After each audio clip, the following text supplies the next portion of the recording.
Hello dear students. अपने last lecture में chemical equilibrium का ऑलमोस्ट जो केमिकल रिएक्शन से रिलेटेड पार्ट है वो तो ऑलमोस्ट कवर कर लिए थे। आज अपने उसका एक हल्का फुल्का छोटा मोटा पार्ट और बच जाता है, उस पार्ट को कवर करेंगे। तो इसमें हम सबसे पहले तो डील करने जा रहे हैं, आज अपनी कॉपी पे लिख लो फिजिकल इक्विलिब्रियम। ठीक है, फिजिकल इक्विलिब्रियम को डील करेंगे। फिजिकल इक्विलिब्रियम में मतलब जैसे सॉलिड या लिक्विड के बीच में इक्विलिब्रियम होता है या लिक्विड या गैस के बीच में इक्विलिब्रियम होता है, इस वाले पार्ट को डील करेंगे। ठीक है, तो आप लोग अपनी कॉपी पे सबसे पहले तो लिखो इसी चीज़ को। ठीक है, सबसे पहले तो आप लोग लिखो liquid vapour equilibrium. Liquid vapour equilibrium,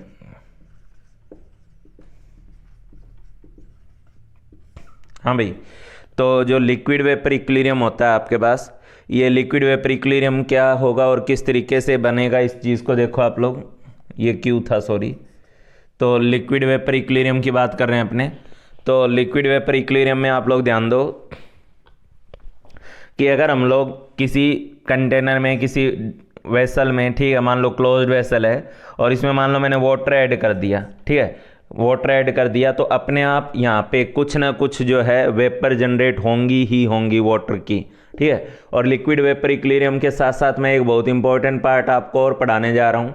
ठीक है, इसके अंदर आपको इंपॉर्टेंटली जो पढ़ना है वेपर प्रेशर वाला पार्ट मेनली पढ़ना है। ठीक है, तो वेपर प्रेशर से रिलेटेड कुछ क्वेश्चंस गैसीय स्टेट वगैरह में आपको मिले होंगे सीट में, लेकिन मैंने वहाँ पे उसको नहीं कवर किया क्योंकि इसका सही जगह जो है वो ये केमिकल इक्विलिब्रियम में ही है।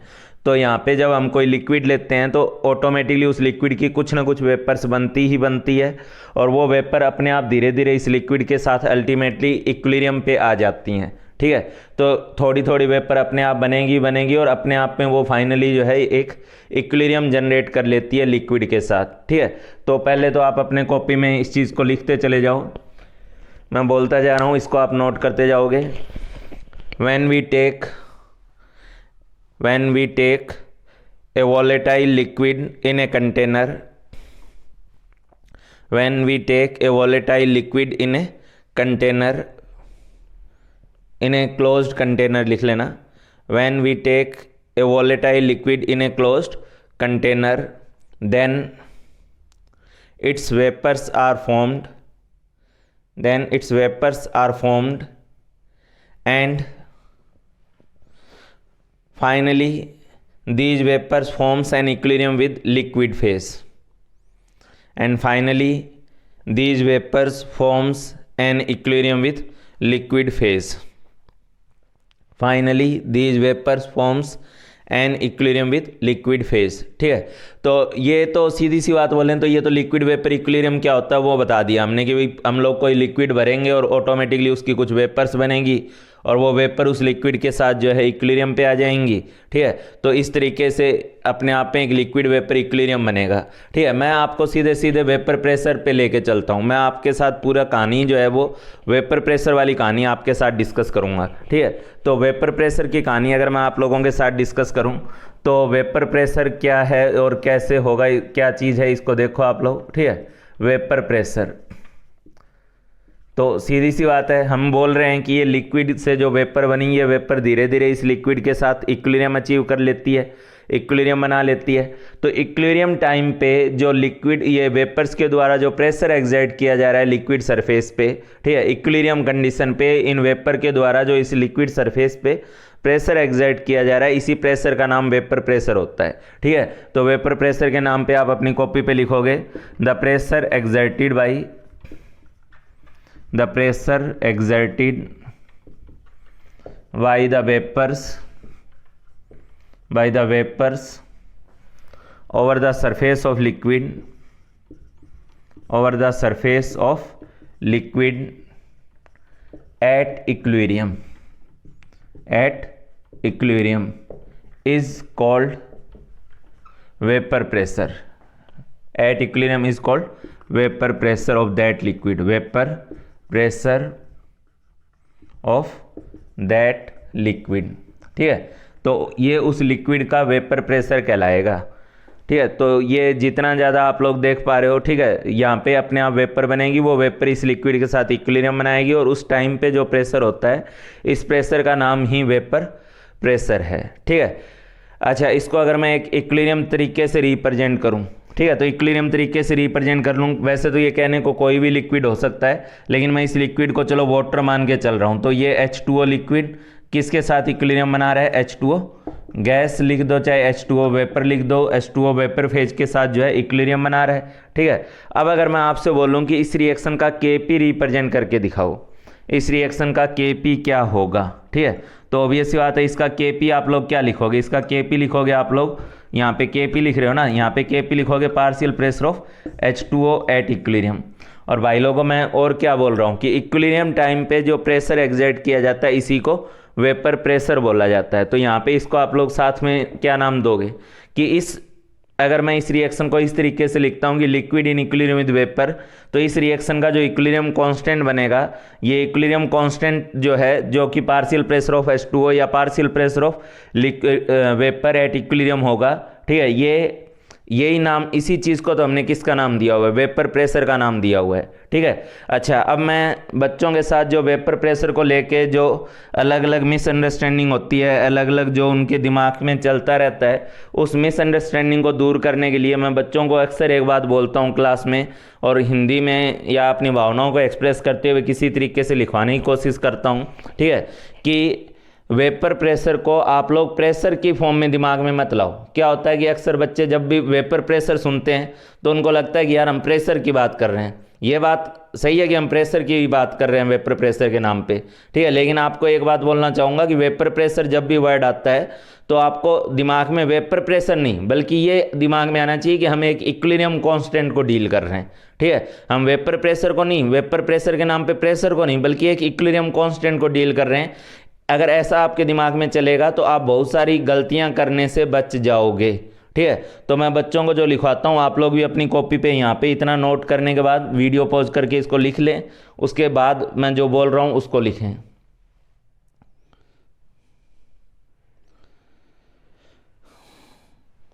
हाँ भाई, तो अगर ये लिख लिया हो तो इसके नीचे लिखें वेपर प्रेशर को प्रेशर की फॉर्म में कम और इक्विलिब्रियम कांस्टेंट की फॉर्म में ज़्यादा दिमाग में रखो। वेपर प्रेशर को प्रेशर की फॉर्म में कम और इक्विलिब्रियम कांस्टेंट की फॉर्म में ज़्यादा दिमाग में रखो, ठीक है। ये लाइन अगर आप दिमाग अच्छे से अपने दिमाग में बैठा लेते हो तो आपकी बहुत सारी जो गलतियां हैं या जो आपकी बहुत सारी मिसकंसेप्शंस हैं वेपर प्रेशर को लेके वो दूर हो जाएंगी, ठीक है। वेपर प्रेशर जरूर होता है, लेकिन ये इक्विलिब्रियम कंडीशन का जो प्रेशर होता है इसका नाम वेपर प्रेशर होता है, और इस रिएक्शन का एक तरीके से ये इक्विलिब्रियम कांस्टेंट है, ठीक है। तो वेपर प्रेशर को प्रेशर की फॉर्म में नहीं, बल्कि आपको किस फॉर्म में दिमाग में रखना है? इक्विलिब्रियम कांस्टेंट की फॉर्म में दिमाग में रखना है। अच्छा, ऐसा करने से क्या फ़ायदा मिलेगा आपको? भाई ऐसा करने से बहुत सारा फ़ायदा सीधा सीधा ही नज़र आ रहा है। अब अगर मैं आपसे बोलूं कि वेपर प्रेशर जो होगा, ठीक है, क्या इस पे गैस लॉ अप्लाई होंगे? क्या इस पे बॉयल्स लॉ अप्लाई होगा? क्या इस पे चार्ल्स लॉ अप्लाई होगा? ठीक है, बॉयल्स लॉ तो कहता है कि भाई हम लोग अगर कांस्टेंट टेम्परेचर पे वॉल्यूम हाफ करें तो प्रेशर दुगना हो जाना चाहिए, ठीक है। तो क्या ये बात वेपर प्रेशर पे अप्लाई होगी कि मैं वॉल्यूम हाफ करूँगा तो वेपर प्रेशर डबल हो जाएगा? क्या ये बात वेपर प्रेशर पे अप्लाई होगी कि मैं वॉल्यूम हाफ करूँगा तो वेपर प्रेशर डबल हो जाएगा? आप अपने आप से सोचो, अपने दिमाग में सोचो इस बात को। ऑब्वियस सी बात है ये बात यहाँ होल्ड नहीं करेगी। क्यों? क्योंकि वेपर प्रेशर को आप प्रेशर क्यों सोच रहे हो? वेपर प्रेशर को आप क्या सोच रहे हैं? इक्विलिब्रियम कांस्टेंट सोच रहे हैं। और आपको पता होना चाहिए इक्विलिब्रियम कांस्टेंट केवल और केवल किससे चेंज होता है? टेम्परेचर से, ठीक है। इक्विलिब्रियम कांस्टेंट केवल और केवल किस फैक्टर से चेंज होता है? टेम्परेचर से चेंज होता है, ठीक है। तो इसलिए अगर आप ये सोच रहे हो कि वेपर प्रेशर चेंज हो जाएगा अगर मैं वॉल्यूम ऑफ करूँगा, तो गलत ही सोच रहे हो ना, ठीक है। क्योंकि वॉल्यूम या प्रेशर चेंज करने से इक्विलिब्रियम कांस्टेंट चेंज ही नहीं होता। हम शुरुआत से इस लाइन को डील कर रहे हैं कि इक्विलिब्रियम कांस्टेंट केवल और केवल टेम्परेचर चेंज करने से चेंज होता है। तो उसी तरीके से वेपर प्रेशर भी तो केवल और केवल किसके थ्रू चेंज होगा? टेम्परेचर के थ्रू चेंज होगा। टेम्परेचर बदलोगे तो इक्विलिब्रियम कांस्टेंट जो है वो चेंज हो जाएगा, ये बात सही है, ठीक है। लेकिन आप अगर वॉल्यूम प्रेशर चेंज करोगे तो वेपर प्रेशर चेंज नहीं होने वाला है, ठीक है। और ये बात आप तभी समझ पाओगे जब आप ये फील कर लोगे अपने अंदर से कि वेपर प्रेशर जो है वो प्रेशर नहीं मतलब प्रेशर है भी, लेकिन प्रेशर होने के साथ साथ अपने आप में एक इक्विलिब्रियम कांस्टेंट का नाम है। ठीक है, ये इसीलिए मैं यहाँ पे ये लिखवाया भी हूँ और हिंदी में आप लोग लिखे भी हो। ठीक है, तो अपने आप से कॉपी पे कुछ कुछ पॉइंट्स लिखो। ठीक है, पहला पॉइंट तो यही लिखो, gas law are not applicable on vapour pressure. Gas law are not applicable on vapour pressure. Gas law are not applicable on vapour pressure. ठीक है, वेपर प्रेशर पे गैस लॉ वगैरह जो होते हैं वो तो वैसे भी एप्लीकेबल ही नहीं होते हैं। ठीक है, यानी इस लाइन को आप ऐसे भी समझ सकते हो। ठीक है, कैसे कि vapour pressure does not changes. Vapour pressure जो इक्विलिब्रियम प्रेशर का नाम है, vapour pressure does not changes, does not changes by changing volume और, ठीक है, by changing volume of vessel, volume of vessel at constant temperature, at constant temperature. ठीक है, तो अगर आपने टेम्परेचर कांस्टेंट रखा हुआ है और आप उस केस में वेसल की वॉल्यूम चेंज करते हो तो वेपर प्रेशर चेंज नहीं होगा। क्यों नहीं होगा? क्योंकि इक्विलिब्रियम कांस्टेंट है ये। ठीक है, तो फिर क्या होगा अगर ऐसे केस में मान लो, ठीक है, यहाँ पे मान लो कि यहाँ पे ये मान लो मैंने एक लिक्विड भरा हुआ है, ठीक है, और लिक्विड के साथ साथ यहाँ पे उसकी कुछ वेपर्स बनी हुई है और ये इक्विलिब्रियम आया हुआ है। ठीक है, तो इक्विलिब्रियम आया हुआ है। अच्छा, एक बात और बोलना चाहूँगा, ठीक है, यहाँ पे भी अक्सर बच्चे गड़बड़ करते हैं, इस चीज़ को भी दिमाग में बिठाना, क्योंकि ये आप लोग अक्सर गलती करते हैं। ठीक है, तो इस चीज़ को स्टार मार्क करके अपने दिमाग में बैठाओगे। ठीक है, vapour pressure and partial pressure of vapour, vapour pressure, ठीक है, and partial pressure of vapour, partial pressure of vapour are two different terms, two different terms. तो जो वेपर प्रेशर होता है और जो पार्शियल प्रेशर ऑफ वेपर होता है, ये दो अलग अलग टर्म्स होती हैं, अलग अलग चीज़ें होती हैं। ठीक है, हाँ, ये अलग बात है कि जो पार्शियल प्रेशर ऑफ वेपर होगा एट इक्विलिब्रियम, उसी का नाम वेपर प्रेशर है। लेकिन यहाँ पे देखो, पार्शियल प्रेशर का तो क्या मतलब था, यहाँ पे जब इक्विलिब्रियम नहीं भी आया था तब भी तो इन वेपर का कुछ कुछ प्रेशर रहा होगा, उसी प्रेशर को हम पार्शियल प्रेशर के नाम से लिखेंगे। ठीक है, तो पार्शियल प्रेशर तो किसी भी मोमेंट पे कुछ भी हो सकता है। ठीक है, लेकिन वेपर प्रेशर तो केवल इक्विलिब्रियम कंडीशन का जो प्रेशर होगा उसी का नाम वेपर प्रेशर है। ठीक है, तो पार्शियल प्रेशर ऑफ वेपर और वेपर प्रेशर अलग अलग चीज़ें हैं। और ये भी बता दूं कि पार्शियल प्रेशर पे जो होगा वो तो गैस लॉ अप्लाई करेगा, क्योंकि पार्शियल प्रेशर ऑफ गैस जब निकाल रहे होगे, ठीक है, तो उस मोमेंट पे आप उसको एक सिंगल नॉर्मल गैस की तरह डील करोगे जिस पे गैस लॉ अप्लाई होंगे। ठीक है, तो पार्शियल प्रेशर ऑफ वेपर और वेपर प्रेशर अलग अलग चीज़ें हैं। वेपर प्रेशर पे गैस लॉ अप्लाई नहीं होता, लेकिन पार्शियल प्रेशर ऑफ वेपर पे गैस लॉ अप्लाई होगा। हाँ, उसके बाद भले ही वो प्रेशर इक्विलिब्रियम वगैरह अचीव करने के लिए चेंज हो जाए या कुछ और हो जाए, वो अलग बात है, लेकिन आप वॉल्यूम को कम ज़्यादा करोगे तो पार्शियल प्रेशर ऑफ वेपर जो होगा वो उस मोमेंट पे चेंज होगा। Partial pressure of vapour change होगा, वेपर प्रेशर चेंज नहीं होगा। और क्यों, ये दोनों बातें हैं ही अलग अलग, ये दोनों टर्म्स हैं ही अलग अलग। पार्शियल प्रेशर ऑफ वेपर और वेपर प्रेशर अलग अलग चीज़ हैं। Partial pressure of vapour at equilibrium का ही नाम तो वेपर प्रेशर है, तो ये एक स्पेसिफिक कंडीशन का प्रेशर है और ये तो किसी भी मोमेंट का हो सकता है। तो इधर ध्यान दो, मान लो यहाँ पे वाटर एक कांस्टेंट टेम्परेचर T है और यहाँ पे अगर वाटर जो यहाँ जो वेपर है वो इस लिक्विड के साथ मान लो इक्विलिब्रियम पे है। ठीक है, और इक्विलिब्रियम पे है तो ऑब्वियस सी बात है यहाँ पे प्रेशर किसके बराबर होगा, ऑब्वियस सी बात है वेपर प्रेशर के बराबर होगा। जो उस टेम्परेचर पे उसका वेपर प्रेशर है उस लिक्विड का, उस प्रेशर के बराबर होगा। ठीक है, अब अगर मैं आपसे पूछता हूँ कि मान लो मैंने इस वॉल्यूम को डबल कर दिया या वॉल्यूम को बढ़ा दिया, ठीक है, तो वॉल्यूम को बढ़ा दिया तो मैं आपसे ये पूछना चाहूँगा कि क्या इस वेपर का प्रेशर यहाँ पे चेंज होगा। तो ऑब्वियस सी बात है, आप वही वॉल्यूम बढ़ाओगे तो इस वेपर का प्रेशर तो चेंज होगा ही। ठीक है, पर वो जो चेंज हो रहा है वो वेपर प्रेशर नहीं चेंज हो रहा, वो उसका पार्शियल प्रेशर चेंज हो रहा है। ठीक है, तो जैसे ही आप इस वॉल्यूम को डबल करोगे या जैसे भी बढ़ाओगे तो वॉल्यूम बढ़ाते ही इसका जो प्रेशर होगा, पार्शियल प्रेशर ऑफ वेपर, वो वेपर प्रेशर से कम हो जाएगा। ठीक है, तो ऑन इंक्रीजिंग वॉल्यूम जो होगा वो क्या होगा, on increasing volume partial pressure of vapour, इसको समझो, partial pressure of vapour becomes less than, vapor become less than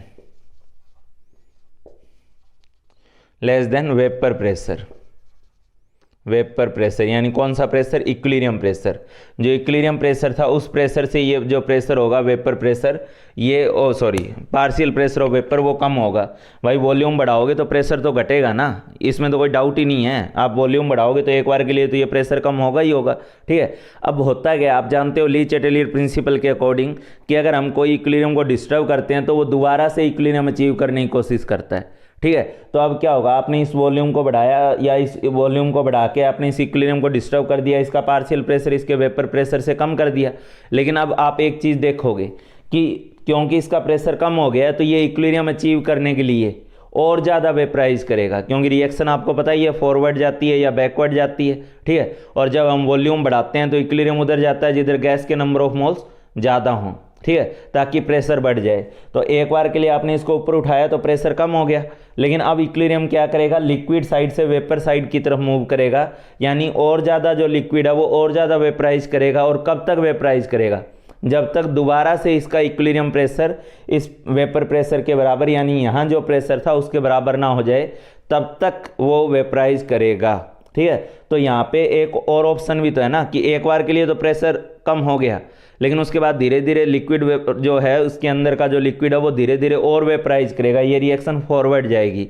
Lee चैटेलियर principal यही तो कहता है कि आप प्रेशर कम ज़्यादा करते हो तो रिएक्शन फॉरवर्ड बैकवर्ड जाती है। ठीक है, और अगर आप इक्विलिब्रियम प्रेशर घटाते हो तो इक्विलिब्रियम उधर जाता है जिधर गैस के मोल ज़्यादा हो। तो ये लिक्विड साइड से किस तरफ जाएगा, वेपर साइड जाएगा, गैस की तरफ जाएगा, ताकि इसका प्रेशर वापस से बढ़ सके। ठीक है, तो on increasing volume partial pressure, comma लगा लो यहाँ पे, partial pressure of vapour becomes less than vapour pressure and to achieve we will see that more liquid is vaporized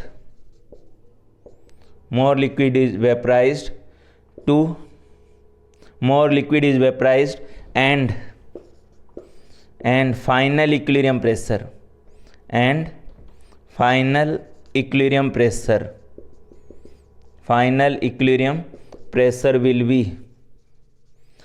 will be again equal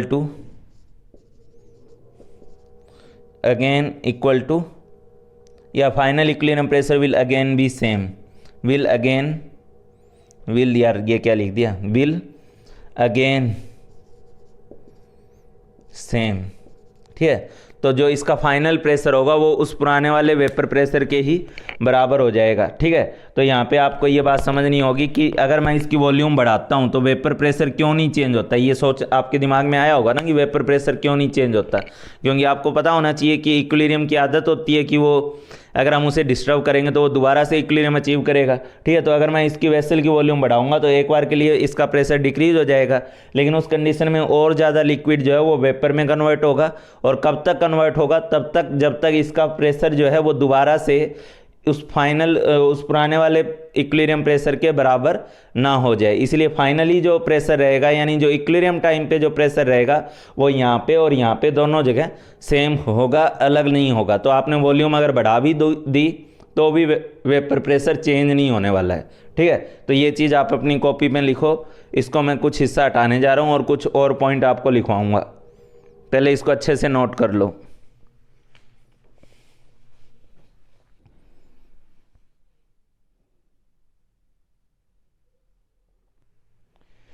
हाँ भाई, यहाँ पे एक चीज़ और देखो आप लोग, अगर मैं इसको और कंप्रेस कर देता, ठीक है, वॉल्यूम बढ़ाने की बजाय मान लो मैं इसको कंप्रेस कर देता, ठीक है, तो कंप्रेस कर देता तो फिर से वही बात हो जाती, ठीक है, कि इसका एक मोमेंट के लिए जो प्रेशर है, पार्शियल प्रेशर, वो इंक्रीज हो जाता, ठीक है। तो जब मैं इसको, पिछली बार मैंने एक्सपेंड किया था, इस बार मैं क्या कर रहा हूँ, कंप्रेस कर रहा हूँ, ठीक है। तो कंप्रेस अगर करूँगा तो ऑब्वियस सी बात है, इसका जो पहले के मुकाबले जो प्रेशर था, पार्शियल प्रेशर, एक मोमेंट के लिए बढ़ जाएगा, एक बार के लिए बढ़ जाएगा, ठीक है भाई। वॉल्यूम कम करूँगा तो प्रेशर तो वेपर का बढ़ेगा ना, ठीक है। उसको लिक्विड मतलब बाद में अपने आप को एडजस्ट करने में टाइम लगेगा थोड़ा सा, लेकिन जैसे ही मैं इसको कंप्रेस करूँगा प्रेशर तो हो बढ़ जाएगा, ठीक है।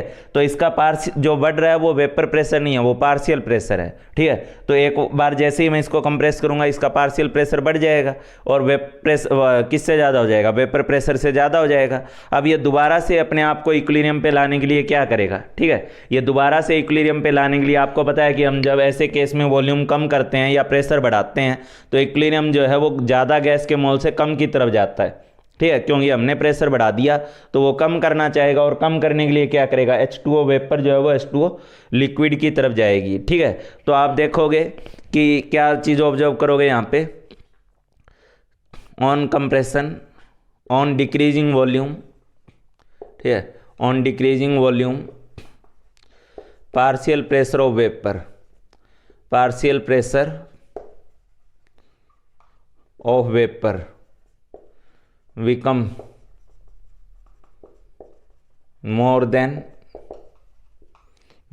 equilibrium vapor pressure, and in this situation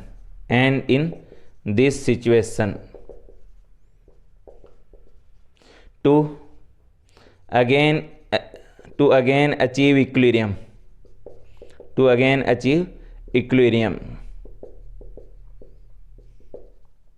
some part of vapor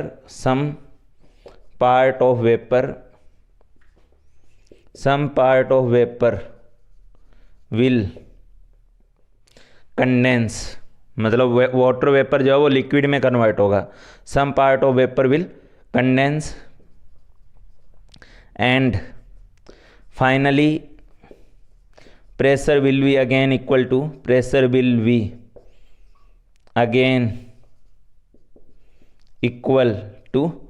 vapour pressure, again equal to लिख रहा हूँ, ठीक है, again equal to vapour pressure. तो दोबारा से जो प्रेशर होगा वो वेपर प्रेशर के बराबर हो जाएगा, ठीक है, उससे मतलब उसमें बदलाव नहीं आएगा, ठीक है। तो यही बताना चाह रहे हैं कि आप वॉल्यूम को कम ज़्यादा करते हो तो वॉल्यूम को कम ज़्यादा करने से वेपर प्रेशर चेंज नहीं होता है, यही समझाया मैंने आपको, ठीक है। हाँ, ये बात भी जानना जरूरी था कि पार्शियल प्रेशर चेंज नहीं होता, सॉरी, वेपर प्रेशर चेंज नहीं होता है, ठीक है। वेपर प्रेशर और पार्शियल प्रेशर दो अलग अलग चीज़ें हैं। जैसे ही आप वॉल्यूम बढ़ाओगे तब पार्शियल प्रेशर एक बार के लिए कम होगा, पार्शियल प्रेशर ऑफ वेपर। जैसे ही वॉल्यूम कम करोगे एक बार के लिए पार्शियल प्रेशर ऑफ वेपर बढ़ जाएगा, लेकिन उस कंडीशन में या तो इक्विलिब्रियम फॉरवर्ड शिफ्ट करेगा या बैकवर्ड शिफ्ट करेगा, लेकिन फाइनली इसका जो इक्विलिब्रियम प्रेशर होगा वो उसी वेपर प्रेशर के बराबर हो जाएगा। क्यों? वेपर प्रेशर अपने आप में एक इक्विलिब्रियम कांस्टेंट है और वो तभी चेंज होता है जब टेम्परेचर चेंज होता है। तो आप वॉल्यूम कम ज़्यादा करके वेपर प्रेशर को चेंज नहीं कर सकते, मतलब इक्विलिब्रियम प्रेशर को आप चेंज नहीं कर सकते, ठीक है। तो इस चीज़ को आप अपनी कॉपी पे उतार लो, उस पॉइंट को मैं इसे हटाने जा रहा हूँ पूरे को।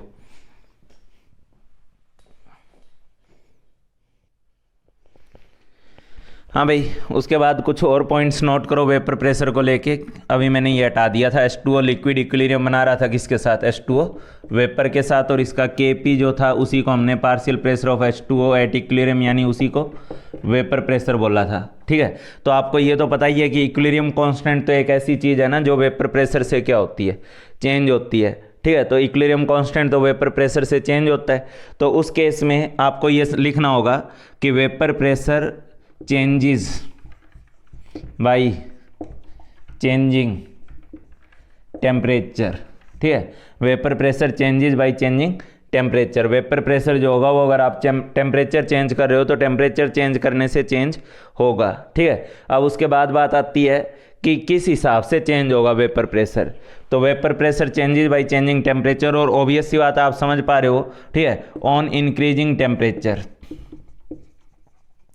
On increasing temperature. आपको क्या लगता है टेम्परेचर बढ़ाएंगे तो क्या होगा? ऑब्वियस सी बात है और ज़्यादा लिक्विड वेपर में जाएगा, ठीक है, यानी वेपर प्रेशर क्या है, बढ़ेगा। तो on increasing temperature vapour pressure will increase, vapour pressure will increase, on increasing temperature vapour pressure will increase. हाँ, एक बात और है कि हम लोगों को अगर एक पर्टिकुलर टेम्परेचर पे वेपर प्रेशर दे रखा हो तो हम किसी और टेम्परेचर पे भी वेपर प्रेशर की वैल्यू बता सकते हैं। अगर अपने को एक टेम्परेचर पे वेपर प्रेशर दिया हो तो हम किसी और टेम्परेचर पे भी वेपर प्रेशर की वैल्यू बता सकते हैं। और कैसे बताएंगे ज़रा ध्यान दो। कल मैंने आपको एक रिलेशन लिखवाई थी, ठीक है, लास्ट क्लास में ही। log of K2/K1 is equal to क्या था, डेल्टा H अपॉन में 2.303 R, और साथ में यहाँ पे था 1/T1 माइनस 1/T2। ठीक है, जब मैं लास्ट क्लास में आपको थर्मोडायनेमिक्स ऑफ केमिकल इक्विलिब्रियम पढ़ाया था तो यहाँ K2 K1 क्या था, इक्विलिब्रियम कांस्टेंट की वैल्यू थी। डेल्टा H उस रिएक्शन का डेल्टा H था। ठीक है, तो यहाँ पे भी तो ये जो वेपर प्रेशर है ये भी तो अपने आप में एक इक्विलिब्रियम कांस्टेंट है, ये भी तो एक तरीके का K2 K1 है। ठीक है, तो यहाँ पे आप लोग लिख सकते हो log ऑफ P2/P1। P2 क्या है, vapour pressure at temperature T2, P1 क्या है, vapour pressure at temperature T1, और ये वैल्यू किसके बराबर लिख रहा हूँ, डेल्टा H। अच्छा, इसके डेल्टा H को हम लोग एक नाम भी दे रखे हैं, इसके डेल्टा H को आप एंथैल्पी ऑफ वेपराइजेशन का नाम दोगे। ठीक है, तो इसको लिखोगे डेल्टा H वेपराइजेशन अपॉन में 2.303 R। ठीक है, और 1/T1 माइनस 1/T2। ठीक है, delta H vaporisation upon 2.303 R 1/T1 minus 1/T2। ये vapour pressure at temperature T2 और ये vapour pressure at temperature T1। ठीक है, तो वेपर प्रेशर जो होता है वो टेम्परेचर बढ़ाने से वेपर प्रेशर बढ़ता है, टेम्परेचर बढ़ाने से वेपर प्रेशर चेंज होता है। पर यहाँ पे भी गैस लॉ वाले तरीके से नहीं होगा कि आप टेम्परेचर डबल कर दिए तो वेपर प्रेशर डबल हो जाएगा, नहीं, इस तरीके से होगा जैसे इक्विलिब्रियम कांस्टेंट वेरी करता है वैसे ये वेरी करेगा। ठीक है, और इस इक्वेशन को नाम दिया जाता है क्लेसियस कैलेप्रोन इक्वेशन। ठीक है, क्लेसियस कैलेप्रोन रिलेशन, क्लेसियस कैलिप्रोन रिलेशन, इसको क्लेसियस कैलिप्रोन रिलेशन के नाम से जाना जाता है। अच्छा, उसके बाद मैंने लास्ट क्लास में ये भी बताया था कि इसको डिफरेंशियल फॉर्म में लिखना हो तो हम यहाँ पे d of ln k equilibrium by dt is equal to delta H upon में RT स्क्वायर के बराबर लिख सकते हैं। ये हमने लास्ट क्लास में बताया था, तो यही चीज़ मैं यहाँ भी कर सकता हूँ। ठीक है, यहाँ पे आप लोग क्या लिखोगे, इसका डिफरेंशियल फॉर्म अगर लिखना होगा तो d of ln p upon में dt। ठीक है, d of ln p upon में dt, यहाँ p प्रेशर की बजाय वेपर प्रेशर है, और डेल्टा H वेपराइजेशन अपॉन में RT स्क्वायर। ठीक है, तो d of ln p by dt is equal to delta H vaporisation upon में RT स्क्वायर। इस रिलेशन से आप लोग किसी पर्टिकुलर टेम्परेचर पे वेपर प्रेशर का जो एक वेरिएशन है उसको शो कर सकते हो। ठीक है, तो ये डिफरेंशियल फॉर्म में और ये उसकी इंटीग्रेटेड फॉर्म में, और अगर हमें एक टेम्परेचर T1 पे वेपर प्रेशर पता होगा तो T2 पे निकाल लेंगे। ठीक है, इस चीज़ को आप अपनी कॉपी पे नोट कर लो।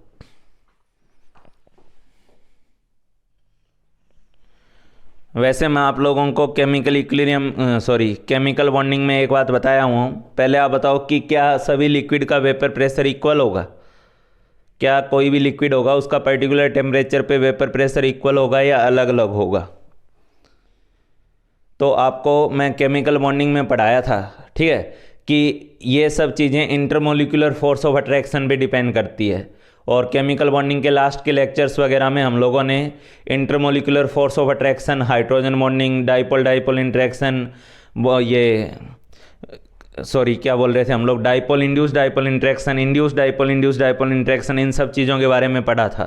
ठीक है, तो ये जितना इंट्रैक्शन, इंटरमोलिकुलर इंट्रैक्शन जितना ज़्यादा होता है किसी लिक्विड में, उसका उसका वेपर प्रेशर उतना ही कम होगा। ठीक है, ये मॉलिक्यूल्स में जितना ज़्यादा एक दूसरे के अंदर इंट्रैक्शन होगा, ठीक है, ये इंट्रैक्शन जितना ज़्यादा होगा, इसका मतलब ये मॉलिक्यूल जो होंगे वो दूसरे मॉलिक्यूल को वेपर फेज में जाने से रोकेंगे। क्यों? क्योंकि इनके बीच का प्यार प्रेम ज़्यादा गहरा है। ठीक है, और इनके बीच का प्यार प्रेम ज़्यादा गहरा है तो ये मॉलिक्यूल दूसरे इनको ये जो मॉलिक्यूल यहाँ से निकल के वेपर में जा रहे हैं उनको जाने से रोकेंगे। ठीक है, और रोकेंगे तो इसके चलते इनकी वेपर प्रेशर कम हो जाएगी। ठीक है, तो ऐसे लिक्विड्स को लेस वोलेटाइल लिक्विड बोला जाता है, और जिनका इंट्रैक्शन कम होता है उनको मोर वोलेटाइल लिक्विड बोला जाता है, क्योंकि उनका वेपर प्रेशर ज़्यादा होता है। ठीक है। हाँ, एक चीज़ आपको बताना चाहूँगा, आगे आपको कभी ज़रूरत भी पड़ सकती है, और सॉल्यूशन 12th में जो पढ़ाया जाता है उसमें तो अक्सर ज़रूरत पड़ती है। हम जब टेम्परेचर बढ़ा रहे हैं तो वेपर प्रेशर बढ़ रहा है, ठीक है, और बढ़ते बढ़ते बढ़ते एक टेम्परेचर आएगा जिस पे ये वेपर प्रेशर ये एटमॉस्फेरिक प्रेशर के बराबर हो जाएगा, ठीक है। और जिस प्रेशर पे ये वेपर प्रेशर एटमॉस्फेरिक प्रेशर के बराबर हो जाता है जिस टेम्परेचर पे, उसी टेम्परेचर का नाम बॉइलिंग पॉइंट होता है, ठीक है। इसी को बॉइलिंग पॉइंट बोला जाता है।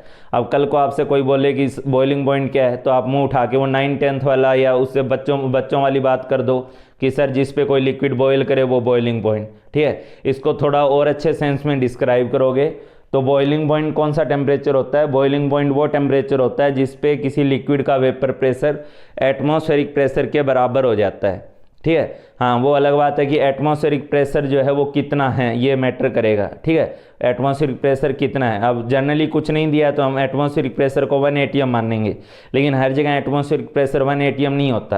आप पहाड़ पे चढ़ते चले जाओगे तो आपको पता है एटमॉस्फेरिक प्रेशर घटता चला जाएगा, ठीक है। तो वहाँ के हिसाब से एटमॉस्फेरिक प्रेशर कुछ और होगा। तो जनरली हम लोग नहीं कुछ दिया है तो हम 1 atm ही मानेंगे, ठीक है।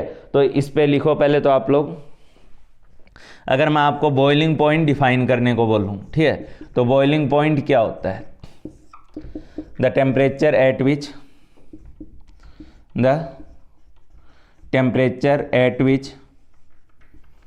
Vapour pressure of any liquid, vapour pressure of any liquid become equal to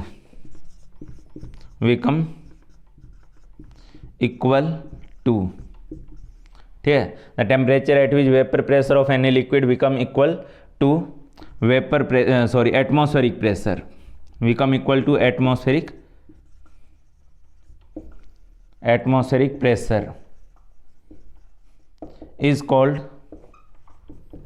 called boiling point of that liquid, is called boiling point of that liquid। तो किसी टेम्परेचर पे जा कर के, ठीक है, किसी टेम्परेचर पे जा कर के किसी लिक्विड का boiling vapour pressure atmospheric pressure के जब बराबर बन जाता है तो उसको हम लोग boiling point of that liquid बोलते हैं, ठीक है। इनडायरेक्टली अगर मैं आपसे पूछूं कि vapour pressure of H2O liquid at 100 degree Celsius, ठीक है, तो 100 डिग्री सेल्सियस पे वाटर का जो वेपर प्रेशर है वो कितना होगा, ठीक है। अब आप बोलोगे सर वेपर प्रेशर हम कैसे बता दें, लेकिन आपको ये पता है ना कि 100 डिग्री सेल्सियस वाटर के लिए कौन सा टेम्परेचर है, उसका बॉइलिंग पॉइंट टेम्परेचर है, ठीक है। और किसी लिक्विड का अगर बॉइलिंग पॉइंट दिया हुआ है तो उसका मतलब उस बॉइलिंग पॉइंट पे उस लिक्विड का जो वेपर प्रेशर होगा वो एटमॉस्फेरिक प्रेशर के बराबर होगा।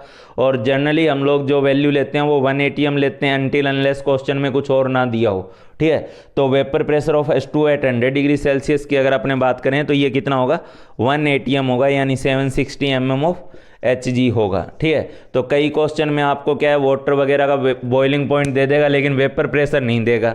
वो इसीलिए नहीं देगा क्योंकि आपको पता होना चाहिए कि उस बॉइलिंग पॉइंट पे या कोई भी लिक्विड को उसके बॉइलिंग पॉइंट पे दे देगा, ठीक है, लेकिन वेपर प्रेशर नहीं देगा। तो उस बॉइलिंग पॉइंट पे उस लिक्विड का जो वेपर प्रेशर होगा वो एटमॉस्फेरिक प्रेशर के बराबर होगा, ये हमें अपने आप से पता होना चाहिए, ठीक है। अच्छा, दूसरी बात, एक बात सोचो, जब मैंने बॉइलिंग पॉइंट की डेफिनेशन आपको लिखवा दी है, ठीक है, तो इस डेफिनेशन को ध्यान में रखते हुए एक बात बताओ कि अगर मैं एटमॉस्फेरिक प्रेशर बढ़ा देता हूँ, ठीक है, एटमॉस्फेरिक प्रेशर बढ़ा देता हूँ या एक्सटर्नल प्रेशर बढ़ा देता हूँ, तो एक्सटर्नल प्रेशर बढ़ाने से लिक्विड का बॉइलिंग पॉइंट बढ़ेगा या घटेगा या सेम रहेगा, ठीक है। अगर मैं एक्सटर्नल प्रेशर बढ़ा रहा हूँ तो एक्सटर्नल प्रेशर बढ़ाने से बॉइलिंग पॉइंट इंक्रीज होगा, डिक्रीज होगा या सेम रहेगा, ठीक है। तो सीधी सी बात है, अगर मैं एक्सटर्नल प्रेशर बढ़ा रहा हूँ, ठीक है, यानी ये जो प्रेशर है इसको मैं बढ़ा दे रहा हूँ, तो इस प्रेशर को अगर मैं बढ़ाऊँगा तो बढ़ाने का मतलब होगा कि अब मुझे वेपर प्रेशर को उस प्रेशर तक ले जाने के लिए और ज़्यादा गर्म करना पड़ेगा, ठीक है। मान लो पहले 1 atm था और मैंने बढ़ा के उसको 1.1 atm कर दिया, तो भाई मुझे तो और ज़्यादा गर्म करना पड़ेगा ना लिक्विड को, ताकि उसका प्रेशर किसके बराबर हो जाए? वो एटमॉस्फेरिक प्रेशर जो कि उस कंडीशन में 1.1 है, ठीक है। तो एक्सटर्नल प्रेशर अगर मैं बढ़ाऊंगा, जितना ज़्यादा करूंगा, ठीक है, मुझे उसको बॉयल करवाने के लिए, उसको इक्विलिब्रियम पे लाने के लिए मुझे उतना ही ज़्यादा क्या करना पड़ेगा? हीट करना पड़ेगा, ठीक है। तो आपको समझना होगा कि बॉइलिंग पॉइंट जो होता है, एक्सटर्नल प्रेशर अगर बढ़ा दिया जाता है तो बॉइलिंग पॉइंट भी इंक्रीज कर जाता है, ठीक है। तो on increasing pressure on increasing pressure, pressure मतलब external pressure, atmospheric pressure, on increasing pressure, ठीक है, boiling point of liquid increases, boiling point of liquid increases, ठीक है, ये एक इंपॉर्टेंट पॉइंट है। On increasing temperature pressure boiling point of liquid increases, ठीक है। तो अगर हम लोग एक्सटर्नल प्रेशर को ज़्यादा रखेंगे, ठीक है, तो उसका मतलब उसको उस वेपर प्रेशर को एक्सटर्नल प्रेशर एटमॉस्फेरिक प्रेशर तक ले जाने के लिए मुझे ज़्यादा गर्म करना पड़ेगा, उसका मतलब बॉइलिंग पॉइंट बढ़ जाएगा, ठीक है। अच्छा, एक बात सोचो आप लोग, अगर मैं आपसे पूछूं कि खाना वगैरह बनाना है मान लो अपने को, ठीक है, तो खाना बनाने में ये क्वेश्चन मैं क्लास में जब पूछता हूँ तो अक्सर लड़कियों से पूछता हूँ, क्योंकि खाना बनाने करने का काम जो है, ठीक है, मैं उम्मीद करता हूँ कि वो इस टाइप का क्वेश्चन का जवाब दें, ठीक है, पर जवाब अक्सर लड़कों से ही मिलता है, क्योंकि आजकल खाना बनाने वाला काम लड़के ज़्यादा करने लगे हैं, लड़कियाँ कम करने लगी है, ठीक है। तो ये है कि मान लो आपको खाना बनाना है, चावल बनाने हैं अपने को, ठीक है, तो चावल में खाना बनाने के नाम पे ये बताओ मेरे को कि हम प्रेशर कुकर क्यों यूज़ करते हैं, ठीक है, प्रेशर कुकर यूज़ करने से खाना बनाने में क्या हेल्प मिलेगी, ठीक है, खाना बनाने में जब हम मान लो चावल ही पका रहे हैं तो चावल पकाने में हमें प्रेशर कुकर क्या हेल्प करता है। क्लास में पूछता हूँ तो मुझे कई आंसर याद आ रही, इसलिए मुझे हंसी आ गई, ठीक है, कि क्लास में बहुत सारे बच्चे बोलते हैं सर खाना आराम से चावल पक जाते हैं, सर चावल आसानी से बन जाते हैं, ठीक है, इसलिए हम प्रेशर कुकर यूज़ करते हैं। तो भाई हेल्प क्या मिली उससे, ठीक है। कई तो सीधा सा बोल देते हैं बस सर चावल पकाना है इसलिए कुकर यूज़ कर रहे हैं, ठीक है, कई तो सीधा सा बस इतना ही जवाब दे देते हैं। भाई बात ये है कि मान लो चावल वगैरह या राइस वगैरह जो भी मतलब ले रखे हैं हम लोग, ठीक है, तो अगर मान लो मैंने पानी में चावल मिलाए यहाँ पे, ठीक है, और पानी में अगर चावल हैं यहाँ पे, तो अगर मैं इसको ओपन वेसल में गर्म करूँगा, ओपन वेसल में, तो ओपन वेसल में आपको पता है कि एक्सटर्नल प्रेशर 1 atm है और एक्सटर्नल प्रेशर 1 atm है, तो जैसे जैसे इसको हीट मिलेगी, जैसे जैसे इसको गर्म करेंगे तो जब इसका टेम्परेचर 100 डिग्री सेल्सियस हो जाएगा, ठीक है, तो 100 डिग्री सेल्सियस के बाद इसका वेपराइजेशन स्टार्ट हो जाएगा, एक इक्विलिब्रियम बन जाएगा, ठीक है, उसके बाद हम उसका टेम्परेचर और फर्दर इंक्रीज कर ही नहीं पाएंगे, ठीक है। आपको बार बार बोल रहा है कि बॉइलिंग पॉइंट पे हो या मेल्टिंग पॉइंट पे हो तो उस दौरान टेम्परेचर कांस्टेंट हो जाता है। तो अब यहाँ पे बॉइलिंग होना स्टार्ट हो जाएगी बॉइलिंग पॉइंट पे, और अब वहाँ पे आप उसका टेम्परेचर 100 डिग्री सेल्सियस से ज़्यादा ले जा नहीं पाओगे, जबकि चावल के दाने वगैरह जो हैं वो हार्ड चीज़ें हैं, ठीक है, या मीट वीट भी बनाते हो तो वो हार्ड चीज़ है, तो उसको हमें सॉफ्ट करना होता है, तो उसके लिए हमें उसे और ज़्यादा गर्म करना होता है। तो प्रेशर कुकर क्या रहता है, प्रेशर कुकर पूरी तरह से टाइट रहता है। इवन कुछ लोग प्रेशर कुकर नहीं यूज़ करते तो कम से कम उस पर एक ढक्कन लगा देते हैं, उससे भी कुछ हेल्प मिलती है। होता क्या है कि प्रेशर कुकर की वजह से अब जो गैस रहेगी वो इसी के अंदर इकट्ठी होती चली जाएगी, ठीक है, और इसके अंदर का प्रेशर बढ़ता चला जाएगा, ठीक है, और जब ये प्रेशर बढ़ता चला जाएगा तो बचा हुआ जो लिक्विड है उसके पॉइंट ऑफ व्यू से अगर सोचोगे तो अब एक्सटर्नल प्रेशर बढ़ गया है, ठीक है, और एक्सटर्नल प्रेशर बढ़ जाने की वजह से इस बचे हुए लिक्विड का बॉइलिंग पॉइंट बढ़ गया है, ठीक है। ओपन में था तो वो बन रही थी, उड़ रही थी और एक्सटर्नल प्रेशर 1 atm मेंटेन था, लेकिन आप ये प्रेशर कुकर में क्या रहता है, पूरी तरह से टाइटली बंद रहता है ये, तो उस केस में वेपर तो बाहर जाती नहीं है, और वेपर बाहर नहीं जाती तो यहाँ धीरे धीरे अंदर का प्रेशर बढ़ने लगता है, और उस प्रेशर के बढ़ने का नतीजा क्या होता है कि जो एक्सटर्नल प्रेशर बढ़ेगा, तो मैंने अभी क्या बताया कि बॉइलिंग पॉइंट बढ़ जाएगा, ठीक है। तो जिस पानी को पहले हम सिर्फ 100 डिग्री सेल्सियस तक गर्म कर पा रहे थे, अब इसका बॉइलिंग पॉइंट बढ़ गया है, और बॉइलिंग पॉइंट बढ़ गया तो इसका मतलब अब हम इसे 120 130, ये मैं रैंडमली बोल रहा हूँ, मुझे नहीं पता कि हम एग्जैक्टली कुकर में कितना गर्म कर लेते हैं पानी को, ठीक है, लेकिन ये है कि 100 डिग्री से ज़्यादा तक गर्म कर पाएंगे, ठीक है। और इसका मतलब क्या होगा कि ये जो चावल के दाने इसमें हैं उसको और ज़्यादा गर्म कर पाएंगे, उसको और ज़्यादा अच्छे से सिजा पाएंगे, हम तो राजस्थानी में सिजाना बोलते हैं, यानी पकाना समझ लो, कि उसको और अच्छे से पका पाएंगे, ठीक है, और अच्छे से वो फील करोगे कि वो और अच्छे से सॉफ्ट हो गए हैं, मुलायम हो गए हैं, ठीक है। तो इसलिए प्रेशर कुकर को जो है यूज़ किया जाता है, क्योंकि ओपन वेसल में गर्म करते तो वो केवल 100 डिग्री सेल्सियस तक जाता, और अपने इस टाइप के क्लोज्ड वेसल में जब उसको गर्म कर रहे हैं या प्रेशर कुकर में गर्म कर रहे हैं तो पानी का टेम्परेचर 100 की बजाय बॉइलिंग पॉइंट बढ़ जाएगा, 120 130 कुछ भी हो गया, तो हम एटलीस्ट उस वाटर को उतने टेम्परेचर तक गर्म कर पाएंगे, तो उसका फ़ायदा, उसका हीट जो है वो उसका जो टेम्परेचर है वो उसके चावल के दाने को ही ना मिलेगा या उस हार्ड चीज़ को ही ना मिलेगा जो हमने उसमें ले रखी है कुकर में, ठीक है। तो इस तरीके से प्रेशर कुकर अपने को हेल्प करता है, ठीक है, क्योंकि उस कंडीशन में अंदर वाले वाटर का बॉइलिंग पॉइंट बढ़ जाता है। बचे हुए वाटर का, क्योंकि कुछ तो वेपराइज करेगा, लेकिन वो अंदर का अंदर रहेगा तो एक्सटर्नल प्रेशर को बढ़ा देगा। ठीक है। अच्छा, दूसरी बात, ऐसे ही मैं रैंडमली एक चीज़ पूछूं कि खाना पकाना मैदानी इलाकों में खाना पकाना ज़्यादा आसान होता है या किसी पहाड़ की चोटी पे चले जाएं और पहाड़ पे जाके खाना पकाने लगें वो ज़्यादा आसान होगा? ठीक है, यही चावल बनाना है आपको और प्रेशर कुकर नहीं है आपके पास। ठीक है, तो यही चावल बनाना नॉर्मल मैदानी इलाके में ज़्यादा आसान होगा या यही पहाड़ पर चढ़ के ज़्यादा आसान होगा? तो फिर वही बात है, जितना आप पहाड़ के ऊपर जाओगे, जितना आप ऊपर की तरफ जाओगे, प्रेशर कम होता जाता है, तो यानी बॉइलिंग पॉइंट कम होता जाएगा, और बॉइलिंग पॉइंट कम होता जाएगा तो इसका सीधा सा नतीजा क्या होगा? इसका सीधा सा नतीजा ये होगा कि अब आप उसको जो भी चावल वगैरह है या जो भी खाना उसको अच्छे से पका नहीं पाओगे। ठीक है, तो खाना पकाना जो है वो मैदानी इलाके में ज़्यादा ईजी पड़ेगा, जबकि जितना ऊपर चलते जाओगे वहाँ उतना उस खाना पकाना जो है वो उतना मुश्किल होता चला जाता है। ठीक है, तो ये दोनों बातें इसी पॉइंट से रिलेटेड है। किस पॉइंट से? कि on increasing pressure boiling point of liquid increases. ठीक है, और जबकि ऊपर की तरफ जाएंगे तो बॉइलिंग पॉइंट वाटर का कम होता चला जाएगा, तो हम खाने को बहुत ज़्यादा टेम्परेचर तक पका नहीं पाएंगे। ठीक है, तो ये बात आपको समझनी होगी। तो ये चीज़ आप अपने आप से उतार लो जो मैंने बोला। ठीक है, अपने आप से जो भी मेरी भावनाओं को समझते हुए 2 बातें मैंने बोली है, और ये पूरा मैं हटाने जा रहा हूँ। उसके बाद मैं अब आपको कुछ न्यूमेरिकल कराऊंगा।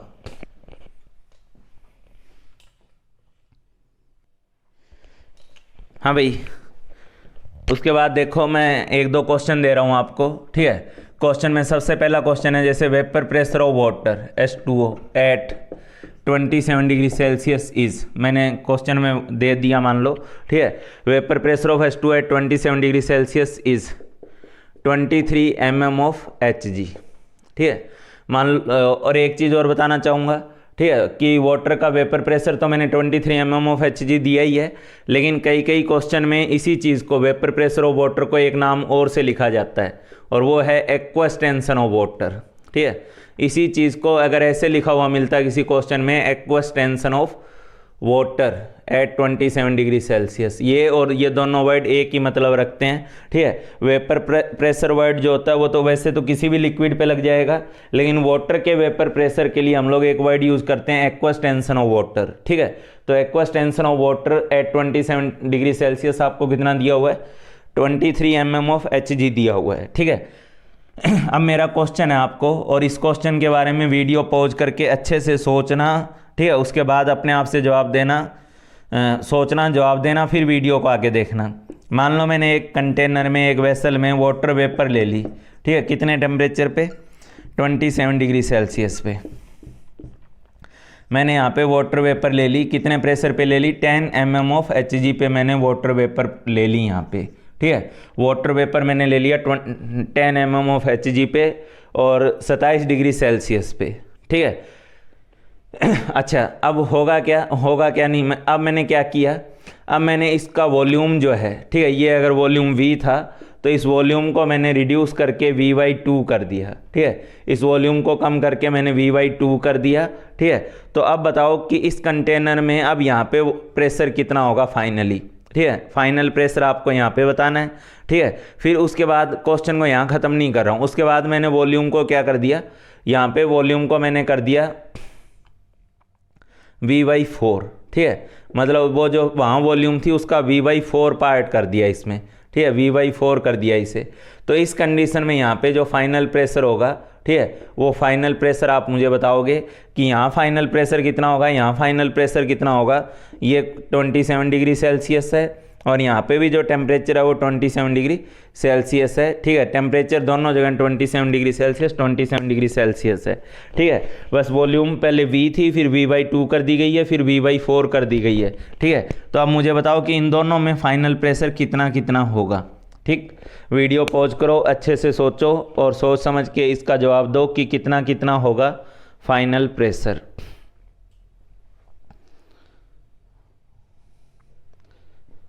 हाँ भाई,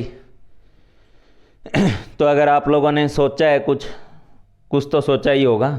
ठीक है, तो अब मैं आपसे 2 ऑप्शन देते हुए मतलब पूछना चाहूँगा कि आपने क्या सोचा। ठीक है, एक तो कई सारे बच्चे जो जवाब देते हैं क्लास में कि यहाँ पे जो प्रेशर होगा, चलो इसको मैं P1 लिख दे रहा हूँ और इसको P2 लिख दे रहा हूँ फाइनल प्रेशर। ठीक है, तो वो बोलते हैं सर P P1 P2 सब सेम होंगे क्योंकि वेपर प्रेशर चेंज नहीं होता है, तो ये 10 mm ऑफ Hg होंगे। ठीक है, कुछ बच्चे ये जवाब देते हैं, कुछ बच्चे जवाब देते हैं कि P1 जो होगा वो 20 हो जाएगा क्योंकि वॉल्यूम हाफ हो गई, तो ये प्रेशर डबल हो गया 20 हो जाएगा, और P2 जो है यहाँ वाला जो प्रेशर है ये लोग बोलते हैं 40 हो जाएगा। ठीक है, तो कौन से वाला आंसर आपको सही लग रहा है? ठीक है, अपने आप से सोचें, दिमाग लगाएं कि पहले वाला आंसर सही है, दूसरे वाला आंसर सही है, कौन से वाला आंसर सही है।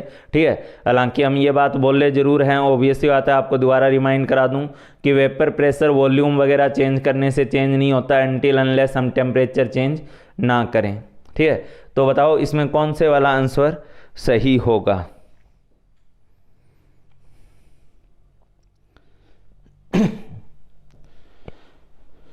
हाँ भाई, तो अगर आपने इस क्वेश्चन के बारे में थोड़ा भी दिमाग लगा के सोचने की कोशिश की है तो मैं आपको बताना चाहूँगा ना तो इसका पहला आंसर सही है ना इसका दूसरा आंसर सही है। ठीक है, कौन सा आंसर सही है, क्या फाइनल आंसर होगा, उसका मैं मज़ेदार सा जवाब पहले दे दे रहा हूँ, फिर उसको एक्सप्लेन करूँगा। ठीक है, P1 जो होगा वो 20 होगा और P2 जो होगा वो 23 होगा। सर ये कैसे, एक जगह बॉयल्स लॉ लग गया एक जगह नहीं लगा, ऐसा कैसे? ठीक है, उसको भी समझाने जा रहा हूँ। ठीक है, अभी आप बताओ यहाँ पे प्रेशर कितना था? 10। ठीक है, 10 था तो 10 ये वेपर प्रेशर नहीं है। ठीक है, नलायको वेपर प्रेशर मैंने क्वेश्चन में दिया हुआ है 23 mm ऑफ Hg, तो ये जो 10 है ये वेपर प्रेशर थोड़ा है, ये तो पार्शियल प्रेशर ऑफ वेपर है। वेपर प्रेशर तो मैंने खुद मेंशन किया हुआ है कि कितना है, 23 mm ऑफ Hg है, तो ये वेपर प्रेशर नहीं पार्शियल प्रेशर है। हाँ, पार्शियल प्रेशर वेपर प्रेशर से कम है। ठीक है, और आपको पता है कि कोई भी रिएक्शन जो होती है वो इक्विलिब्रियम अचीव करने की कोशिश में लगी रहती है, और यहाँ हमने कौन सा इक्विलिब्रियम लिया था? H2O liquid in equilibrium with H2O vapour. ठीक है, तो बात यह है कि अभी 10 है तो यानी इसके वेपर प्रेशर से कम है, तो इसका मतलब ये इक्विलिब्रियम अचीव करने के लिए फॉरवर्ड जाना चाहेगा ताकि इसका प्रेशर बढ़ के 23 हो जाए। ठीक है, लेकिन बात भैया कुछ एक मजबूरी भी तो होती है। ठीक है, बड़ा फेमस था जो डायलॉग है, मजबूरी का नाम महात्मा गांधी। ठीक है, तो बात सीधी सी है, यहाँ पे एक मजबूरी भी तो है। कैसी मजबूरी है? ठीक है, कि यहाँ पानी नहीं है, लिक्विड वाटर नहीं है। अब लिक्विड वाटर नहीं है तो यहाँ पे प्रेशर 10 से ये इक्विलिब्रियम आगे जाएगा कैसे, या ये इक्विलिब्रियम इसमें अचीव होगा कैसे? ठीक है, इक्विलिब्रियम अचीव होने के लिए कुछ तो वाटर चाहिए था ना, जो कि वेपराइज होके इसको 23 कर देता। ठीक है, जबकि हमने तो इसमें पानी लिया ही नहीं है। एक बात मैं बता दूं, अगर मैं यहाँ पे थोड़ा भी पानी भर दूंगा तो ये प्रेशर 10 रह ही नहीं सकता, लेकिन अभी मजबूरी में है। ठीक है, क्यों? क्योंकि यहाँ वाटर नहीं है, तो अभी तो ये इक्विलिब्रियम फॉरवर्ड जाने की कोशिश कर रहा है, इस इक्विलिब्रियम के हिसाब से फॉरवर्ड जाने की कोशिश में है, लेकिन उसके लिए पानी तो चाहिए, पानी है ही नहीं तो आगे कैसे जाएगा? ठीक है, तो इसकी मजबूरी है कि ये कितने पे मेंटेन है? 10 mm ऑफ Hg पे। वाटर वेपर मेरे हाथ में किसी वेसल में कितना वाटर वेपर भरना वो तो मेरे हाथ में था, तो मैंने वेपर इतनी भरी कि उसका प्रेशर 10 mm ऑफ Hg है जो कि 23 से कम है, और पानी मैंने भरा नहीं, तो इसकी मजबूरी है कि ये 23 पे पड़ा रहेगा और कुछ करेगा क्या? करे क्या? इसके हाथ में ही नहीं है कुछ। ठीक है, अगर इसको इक्विलिब्रियम अचीव करना है, 23 तक जाना है, तो यहाँ पानी चाहिए, वो मैंने डाला नहीं है इसमें। हाँ, ये जरूर बोलना चाहूँगा कि अगर मैं इसमें पानी डाल दूंगा तो इसका प्रेशर 10 रहेगा ही नहीं, इसका प्रेशर अपने आप बढ़ करके 23 हो जाएगा। ठीक है, अच्छा अब दूसरे वाले पार्ट पे आते हैं। हाँ, तो यहाँ पे आपने जब वॉल्यूम हाफ करी, तो वॉल्यूम हाफ करोगे तो मैंने बोला ना पार्शियल प्रेशर पे तो बॉयल्स लॉ अप्लाई होता ही है। ठीक है, तो यहाँ पे 10 था, ये पार्शियल प्रेशर है, जैसे ही मैंने वॉल्यूम हाफ करी तो प्रेशर डबल हो जाएगा। ठीक है, सीधा सीधा बॉयल्स लॉ है, टेम्परेचर कांस्टेंट है तो प्रेशर वॉल्यूम इन्वर्सली प्रोपोर्शनल होते हैं। वॉल्यूम जैसे ही मैंने हाफ की प्रेशर डबल हो गया, डबल होकर 20 हो गया, लेकिन 20 भी तो 23 से कम है। ठीक है, यानी अभी भी ये इक्विलिब्रियम के हिसाब से सोचा जाए तो ये फॉरवर्ड जाने की कोशिश करता, 23 अचीव करने की कोशिश करता, लेकिन यहाँ तो पानी है नहीं, पानी है नहीं तो मजबूरी में कितने पे रहेगा? 20 पे पड़ा रहेगा। इसमें पानी भर दूं तो ये 20 नहीं रहेगा, फिर ये अपने आप 23 हो जाएगा। ठीक है, फिर ये इक्विलिब्रियम अपने आप आएगा ही आएगा। अच्छा, अब जब मैंने वॉल्यूम V/4 की तो V/4 करते ही एक बार के लिए प्रेशर 40 हो जाएगा।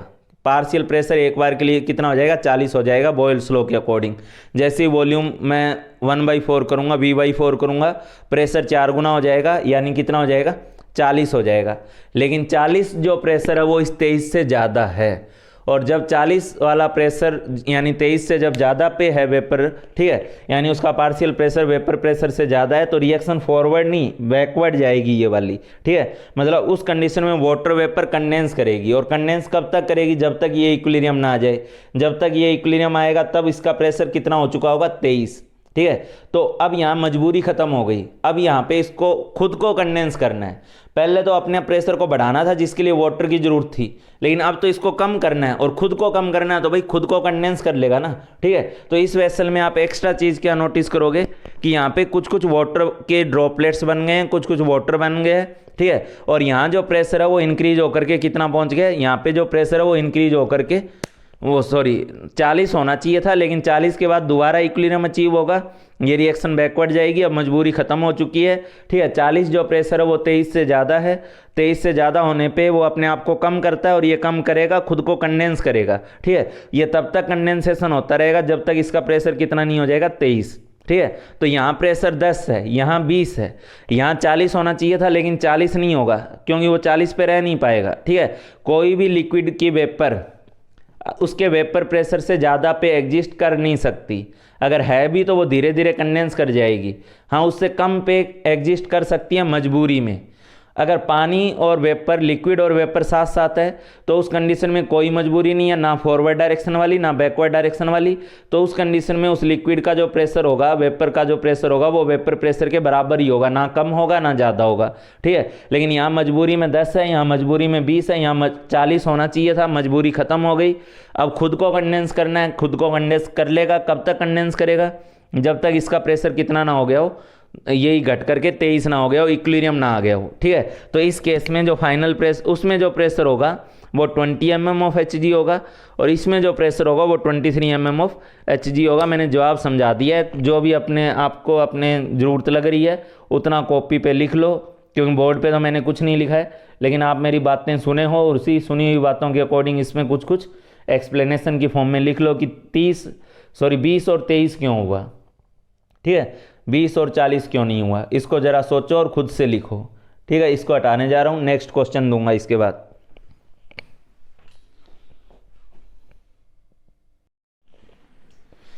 हाँ भाई, इसके बाद अपने नेक्स्ट क्वेश्चन देखते हैं। नेक्स्ट क्वेश्चन में आप थोड़ा दिमाग लगाएंगे, ज़रूरी नहीं कि हर क्वेश्चन फॉर्मूला बेस्ड ही हो, ठीक है। इसमें भी आपको थोड़ा प्रॉपरली सोचने लायक, समझने लायक क्वेश्चन है। मैं क्वेश्चन में पहले आपको 2 डाटा दे रहा हूँ। डाटा में दिया हुआ है लेट, ठीक है, लेट करके लिख रहे हैं, गिवन है या लेट जो भी है, वेपर प्रेशर ऑफ वाटर, ठीक है, at 27 degree Celsius is 23 mm of Hg, ठीक है।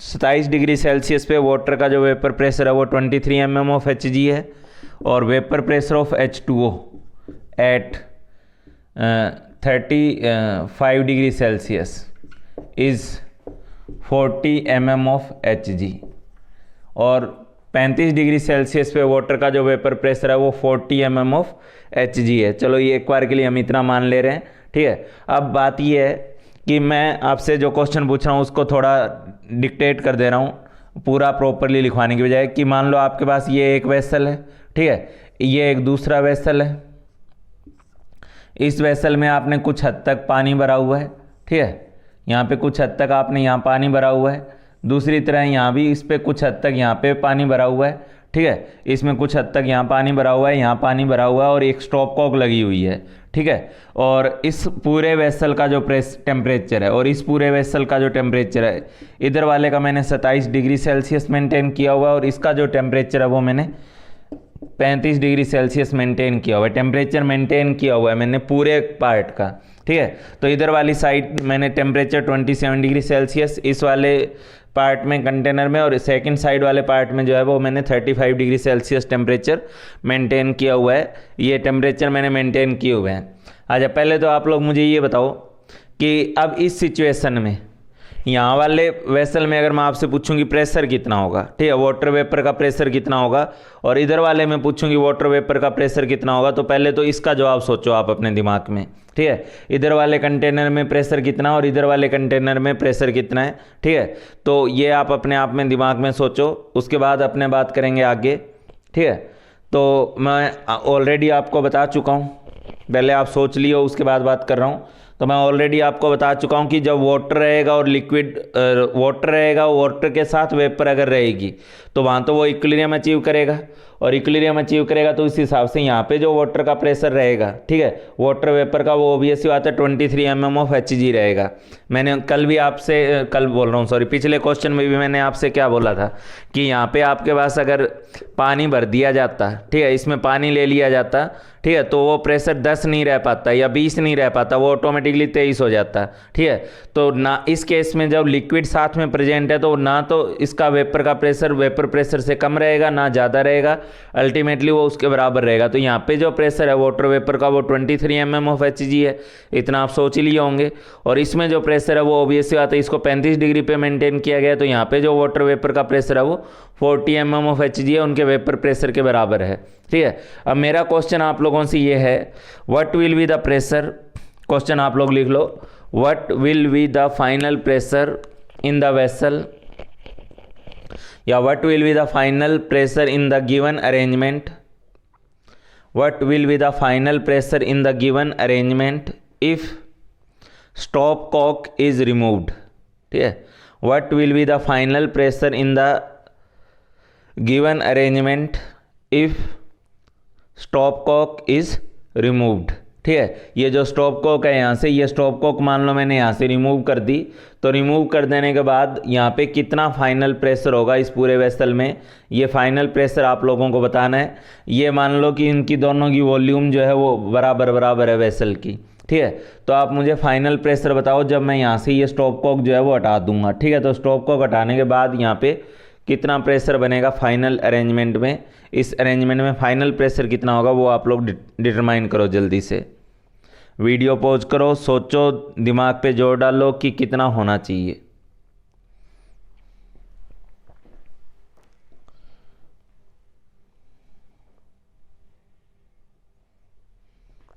हाँ भाई, यहाँ पे जो अक्सर बच्चे मुझे जवाब देते हैं वो जवाब देते हैं कि सर 23 + 40 जोड़ लेंगे, और जोड़ के ऑब्वियसली बात है ये हो गया 63, और क्योंकि मैंने बोला है इक्वल वॉल्यूम है तो 63/2 कर देंगे, ठीक है। कई बच्चों का जब मैं क्लास में क्वेश्चन पूछता हूँ तो कई बच्चों का जवाब यही आता है कि चलो इनकी वॉल्यूम बराबर है, तो इधर 23 था इधर 40 था, स्टॉप को हटा दोगे तो फाइनल प्रेशर जो है वो 23 + 40 का /2 यानी 63/2 हो जाएगा, ठीक है। ऐसा कई बच्चे जवाब देते हैं क्लास में, आपने भी अपने दिमाग में ऐसा कुछ सोचा होगा, ठीक है, लेकिन इसका ये केस नहीं है, ठीक है, 63/2 नहीं है ये, ठीक है। क्या होगा फिर मैं आपसे चाहूँगा सोचो इस बारे में, पूरा स्ट्रेस लेके सोचो। क्लास में मैं एक एक बच्चे को परेशान करता है इस क्वेश्चन में, तो वैसे ही वही फीलिंग के साथ आप भी सोचो। हाँ भाई, तो मैं अब अपने आप तरफ से इसको डिस्कस कर दे रहा हूँ। देखो यहाँ पे प्रेशर था 23, यहाँ पे प्रेशर था 40, ठीक है। तो यहाँ पे जब 23 प्रेशर था और यहाँ पे जब 40 प्रेशर था, तो क्योंकि गैस का एक सीधा सा फंडा होता है कि वो हाई प्रेशर से लो प्रेशर की तरफ मूव करती है, तो यहाँ वाली जो वेपर है जो 40 पे थी वो अब 40 से निकल करके 23 वाले की तरफ जाएगी, ठीक है। लेकिन यहाँ जब वो जाएगी तो यहाँ का जो प्रेशर है वो इसके वेपर प्रेशर यानी 23 से ज़्यादा हो जाएगा, ठीक है। जब ये वेपर इधर जाएगी तो इसका प्रेशर 23 से ज़्यादा होगा, और यहाँ पे जब प्रेशर 23 से ज़्यादा होगा तो आपको मैंने क्या बोला है कि किसी लिक्विड के सरफेस पे उसके वेपर प्रेशर से ज़्यादा प्रेशर पे लिक्विड वेपर एग्जिस्ट नहीं कर सकती, ठीक है। तो जब वो यहाँ प्रेशर वेपर प्रेशर से एक्सीड करने लगेगा, तो मैंने आपको बताया कि जब प्रेशर वेपर प्रेशर से एक्सीड करता है तो कंडेंसेशन होने लगता है, ठीक है। तो जब ये वेपर इधर जाएगी तो वो गई तो इस मतलब इस सोच के साथ थी कि चलो इधर साइड का प्रेशर बराबर कर दिया जाए, लेकिन उसको समझ में नहीं आ रहा कि उसके साथ एक ट्रैप हो गया है, ठीक है। जब वो वेपर इधर गई तो यहाँ प्रेशर जो बढ़ गया, तो बढ़ने के चलते क्योंकि हमने तो टेम्परेचर फिक्स मेंटेन रखा हुआ है, तो जब ये वेपर इस वेसल में आएगी तो यहाँ आकर के यहाँ वाली साइड वेपर प्रेशर से ज़्यादा प्रेशर होने लगेगा वेपर का, और ऐसी कंडीशन में वो वेपर कंडेंस करने लगेगी, ठीक है। पिछले क्वेश्चन को ध्यान रखो, तो यहाँ पे जब प्रेशर वेपर प्रेशर से ज़्यादा होने लगेगा तो वो वेपर अपने आप से कंडेंस होने लगेगी। अच्छा, जब वेपर यहाँ से निकल कर इधर गई थी तो इस वेसल में, ठीक है, वेसल 1 में और वेसल 2 दो नाम दे दे रहा हूँ इसको। तो सेकेंड वेसल में जो प्रेशर था, क्योंकि वेपर यहाँ गई थी, ठीक है, तो यहाँ वाला जो प्रेशर था वो वेपर प्रेशर से थोड़ा कम होने लगेगा, ठीक है। और जब ये लिक्विड देखेगा कि यहाँ प्रेशर वेपर प्रेशर से कम हो रहा है, तो ऐसी सिचुएशन में लिक्विड अपने आप को और ज़्यादा वेपराइज करेगा ताकि वो उसके प्रेशर को वेपर प्रेशर के बराबर ले जा पाए, ठीक है। लेकिन ये नकारा आदमी क्या कर रही है वेपर, कि ये इधर से निकल कर, जैसे ही लिक्विड वेपराइज हो रहा है, ये वेपर इधर से निकल कर इधर आ जा रही है, ठीक है। वो बेचारे इस लिक्विड की कुर्बानी को ही भूल जा रही है, ठीक है। तो ये लिक्विड बार बार अपने आप को वेपराइज कर रहा है कि मैं इसका वेपर का जो प्रेशर है वो 40 पहुंचा दूं, लेकिन ये भाई साहब क्या है, 40 की बजाय वापस इधर आकर के इस तरफ मूव कर जा रहा है और इधर जाके उसके साथ ट्रैप हो जा रहा है, वो वेपराइज वो कंडेंस हो जा रहा है। तो अल्टीमेटली यहाँ से वेपर निकलती रहेगी, लिक्विड वेपराइज होता रहेगा और बार बार ये 40 वाला प्रेशर इसको 23 बनाने के चक्कर में, इस 23 को बढ़ाने के चक्कर में, अपने बराबर लाने के चक्कर में ये वेपर बार बार इधर मूव करेगी, लेकिन यहाँ वेपर प्रेशर से ज़्यादा होने पे वो कंडेंसेशन चलता रहेगा, ठीक है। तो अल्टीमेटली ये कोई फॉर्मूला बेस्ड क्वेश्चन नहीं है। अल्टीमेटली आप देखोगे कि यहाँ का सारा पानी निकल करके वेसल 2 का सारा पानी निकल करके वेसल 1 में पूरी तरह शिफ्ट हो जाएगा, ट्रांसफ़र हो जाएगा, ठीक है। तो फाइनली आप देखोगे कि यहाँ वेसल 1 में कोई पानी नहीं बचा, सारा का सारा जो पानी है वो वेसल 1 में आ गया, ठीक है। जैसे ही वेपर यहाँ जाएगी, दोबारा सुन लो, तो यहाँ वाला प्रेशर घटेगा, यहाँ बढ़ेगा, यहाँ वेपर प्रेशर से ज़्यादा हो गया क्योंकि हमने टेम्परेचर मेंटेन रखा हुआ है, तो एक्स्ट्रा वेपर कंडेंस करने लगेगी। ऐसा आप घर पे करके भी देख सकते हो, ठीक है। और यहाँ वाले में क्योंकि वेपर इधर गई तो इधर वाला प्रेशर कम हुआ, तो ये लिक्विड उसको वेपर प्रेशर के बराबर ले जाने के लिए बार बार क्या करेगा, वेपराइज होगा और धीरे धीरे ये वेपराइज होते होते सारा का सारा इस वेसल में आके इकट्ठा हो जाएगा, कंडेंस हो जाएगा, ठीक है। तो फाइनली आपके पास पानी केवल इस वाले वेसल में बचेगा और इस वाले वेसल के according final vapour pressure of vapour कितना हो सकता है, 23 mm ऑफ Hg। तो यहाँ वाला जब ये इधर आ जाएगा पूरा पानी, तो इस पूरे कंटेनर में, पूरी अरेंजमेंट में जो फाइनल प्रेशर बचेगा वो बचेगा 23 mm ऑफ Hg, ठीक है। इसको ऐसे सोचो कि आपको बोला जा रहा है कि दो कंडीशन बोली जा रही है कि एक नंबर सेलेक्ट करो जो 40 से बड़ा नहीं होना चाहिए, और एक तरफ कंडीशन बोल दी कि एक नंबर चूज करो जो 23 से बड़ा नहीं होना चाहिए। तो सबसे बड़ा नंबर आप क्या चूज कर सकते हो, ऑब्वियस सी बात है 23, ठीक है। तो यहाँ पे आप लोगों के पास यही है कि ये 23 से ज़्यादा नहीं होने देगा और ये 40 से ज़्यादा नहीं होने देगा। तो जब आप मिला दोगे तो अल्टीमेटली इसकी चलेगी ना, ये 23 से ज़्यादा होने ही नहीं देगा, धीरे धीरे ये पानी सारा इसमें इकट्ठा हो जाएगा और फाइनली जो प्रेशर बचेगा वो इस अरेंजमेंट में वो बचेगा 23 mm ऑफ Hg, ठीक है। तो इसका सॉल्यूशन आप यही लिख लो, complete water from vessel 2 will shift to या विल ट्रांसफर टू वेसल 1, ठीक है। Complete water from vessel 2 will transfer to vessel 1, complete water from vessel 2 will transfer to vessel 1 and final pressure in the given arrangement will be 23 mm of Hg and final pressure in the given arrangement will be 23 mm of Hg। तो सारा पानी उधर चला जाएगा और finally जो pressure आएगा वो 23 mm ऑफ Hg आएगा। थोड़ा दिमाग लगाने वाला क्वेश्चन था, ना कि कोई फॉर्मूला बेस्ड। चलो एक क्वेश्चन और दे रहा हूँ, उस क्वेश्चन के बाद हम ये वेपर प्रेशर वाली कहानी यहाँ पे ख़त्म करेंगे, ठीक है। तो पहले एक क्वेश्चन और लिखो आप लोग।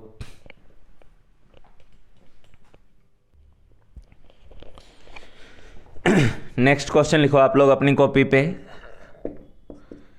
Nitrogen gas is collected over water surface at 750 mm of Hg pressure, 750 mm of Hg pressure, ठीक है। मैंने गैसीय स्टेट में वेपर प्रेशर से रिलेटेड क्वेश्चन नहीं करवाए थे, वो अब करवा रहा हूँ। N2 gas is collected over water surface at 750 mm of Hg pressure and 27 degree Celsius, ठीक है। आगे दिया आपको, now the volume of gas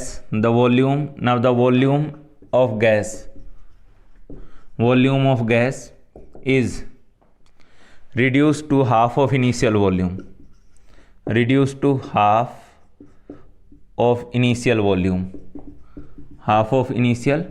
volume, then find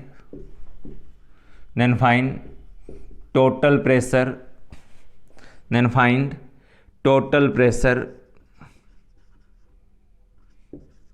exerted on water surface, total pressure exerted on water surface, ठीक है। तो आपको बस ये बोला गया कि वॉल्यूम ऑफ गैस को इनिशियल वॉल्यूम के मुकाबले हाफ कर दिया गया है, तो उस कंडीशन में वाटर सरफेस पे कितना प्रेशर जो है वो लगेगा। इस क्वेश्चन को थोड़ा और डिक्टेट कर दे रहा हूँ, ठीक है। मान लो आपके पास ये इस पार्ट में, इतने पार्ट में आपके पास लिक्विड भरा हुआ था, ये लिक्विड था, ठीक है। और यहाँ पे मेरे पास जो है ये गैस थी और नाइट्रोजन गैस को मैंने यहाँ इकट्ठा किया था, ठीक है। नाइट्रोजन गैस को मैंने यहाँ कलेक्ट किया था और यहाँ जो प्रेशर है वो प्रेशर आपको दिया हुआ है 750 mm ऑफ Hg, ठीक है। 750 mm ऑफ Hg प्रेशर पे मैंने नाइट्रोजन गैस को वाटर सरफेस पे कलेक्ट किया है। अब इस पार्ट की जो वॉल्यूम है, वो गैस वाले पार्ट की, ये वॉल्यूम V है और ये मानो कि मैंने इस पिस्टन को कंप्रेस करते हुए इस वॉल्यूम को V/2 कर दिया है। लिक्विड जहाँ तक है वो तो अपना है ही है, लेकिन जो गैस की वॉल्यूम थी उसको मैंने V/2 कर दिया है। तो अब उस सिचुएशन में आपसे इस लिक्विड सरफेस पे कितना टोटल प्रेशर बन रहा है ये पूछा जा रहा है। हाँ, एक चीज़ और जान लो, यहाँ पे आपको क्वेश्चन में दिया हुआ है aqueous tension of water, aqueous tension of water is 20, aqueous tension of water at 27 degree Celsius, at 27 degree Celsius is 23 mm of Hg, ठीक है। तो 27 डिग्री सेल्सियस पे water aqueous tension of water जो है वो 23 mm ऑफ Hg है, ठीक है। तो इस क्वेश्चन को पूरा नोट करके और सॉल्व करना स्टार्ट करो। पहले वीडियो पॉज करके नोट कर लो, फिर सॉल्व करो, फिर सॉल्यूशन सुनना।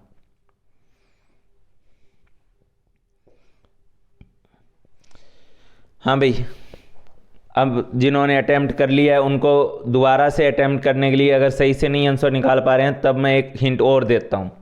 क्वेश्चन में जब इस टाइप की लैंग्वेज यूज़ की गई है कि नाइट्रोजन गैस या फलां गैस को हमने वाटर सरफेस पे या लिक्विड सरफेस पे कलेक्ट किया, इस लाइन का सीधा सा मतलब यही होता है क्वेश्चन देने वाले का कि वो उस प्रेशर में उस लिक्विड का जो वेपर प्रेशर है उसको और इंक्लूड करवाना चाह रहा है, ठीक है। वरना क्वेश्चन तो ये भी हो सकता था कि हमने किसी इवैक्यूएटेड वेसल में, किसी खाली कंटेनर में हमने नाइट्रोजन गैस ले ली 750 mm ऑफ Hg प्रेशर पे, ठीक है। तो उसमें तो कोई वेपर प्रेशर वाला कोई लॉजिक ही नहीं है, ठीक है। लेकिन इस टाइप की लैंग्वेज क्वेश्चन में क्यों आती है, इसमें सीधा सा मतलब यही होता है कि वो जो गैस कलेक्ट की गई है उसमें उस लिक्विड का वेपर प्रेशर भी इंक्लूडेड है। और मैं ये भी बताना चाहूँगा, कुछ बच्चों को अभी भी डाउट और समझ में नहीं आ रहा होगा कि ये कौन से वाला प्रेशर है, ये नाइट्रोजन गैस का प्रेशर है या नाइट्रोजन प्लस वाटर वेपर का प्रेशर है। तो इस टाइप की लैंग्वेज अगर किसी क्वेश्चन में है कि नाइट्रोजन गैस या so and so gas is collected over water surface at so and so pressure, तो जिस प्रेशर पे उस गैस को कलेक्ट किया गया है वो प्रेशर एक्चुअल में टोटल प्रेशर है, ठीक है। ये जो प्रेशर है ये एक्चुअल में टोटल प्रेशर है आपके पास, ठीक है। टोटल प्रेशर आपके पास 750 है, मतलब हमने नाइट्रोजन गैस जो कलेक्ट की 750 प्रेशर पे, उस 750 में नाइट्रोजन गैस का भी प्रेशर है और वाटर वेपर का भी प्रेशर है, ठीक है। तो ये 750 टोटल प्रेशर है। इस टाइप की लैंग्वेज का मतलब यही होगा कि उसमें वाटर का प्लस गैस का दोनों का प्रेशर है, ठीक है। तो nitrogen gas is collected over water surface at 750 mm of Hg pressure, तो ये 750 mm Hg pressure nitrogen gas का है, ठीक है। अब बात आती है कि ये नाइट्रोजन गैस का टोटल प्रेशर है, जिसमें किसका हिस्सा है, नाइट्रोजन गैस का पार्ट भी है प्लस वाटर वेपर का पार्ट भी। और वाटर वेपर का पार्ट में आपको 50 बार बोल दिया, लिक्विड अगर प्रेजेंट होगा तो लिक्विड जब प्रेजेंट रहेगा तो वाटर वेपर का प्रेशर ना तो वेपर प्रेशर से कम होगा ना ज़्यादा होगा एक क्लोज कंटेनर में, तो यहाँ तो इक्विलिब्रियम आएगा ही आएगा। तो वाटर वेपर का जो प्रेशर होगा वो 23 mm ऑफ Hg होगा ही होगा, ठीक है।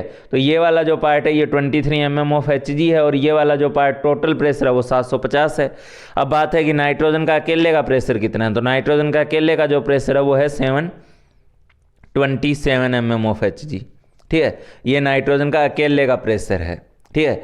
अब आप लोग देखो कि जब हम वॉल्यूम हाफ करेंगे, इस प्रेशर को दो हिस्सों में तोड़ना क्यों जरूरी था, क्योंकि हम जब वॉल्यूम हाफ करेंगे तो एक इस प्रेशर का एक ऐसा हिस्सा है जिसके ऊपर बॉयल्स लॉ अप्लाई होगा, ठीक है, और एक ऐसा हिस्सा है जिस पे Boyle's law gas law apply नहीं होगा, ठीक है। तो जब हम नाइट्रोजन गैस की वॉल्यूम हाफ कर रहे हैं तो ऑब्वियस सी बात है नाइट्रोजन गैस का जो नया प्रेशर होगा, ठीक है, जब वॉल्यूम हाफ कर दी गई तो नाइट्रोजन गैस का जो नया प्रेशर होगा वो 54 mm ऑफ Hg हो जाएगा। ठीक है, जब हमने वॉल्यूम हाफ करी वेसल की तो ये जो प्रेशर है ये तो डबल होगा ना, नाइट्रोजन पे तो गैस लो अप्लाई होगा, उसकी वॉल्यूम हाफ हो रही है जिसके चलते उसका प्रेशर डबल होगा, उसमें तो कोई कंडेंसेशन वगैरह नहीं हो रहा है। ठीक है, लेकिन ये जो पार्ट है वाटर वेपर वाला पार्ट, ये अभी भी कितना होगा, ये बाद में भी, क्योंकि हमने टेम्परेचर नहीं बदला है, तो ये अभी भी 23 mm ऑफ Hg होगा।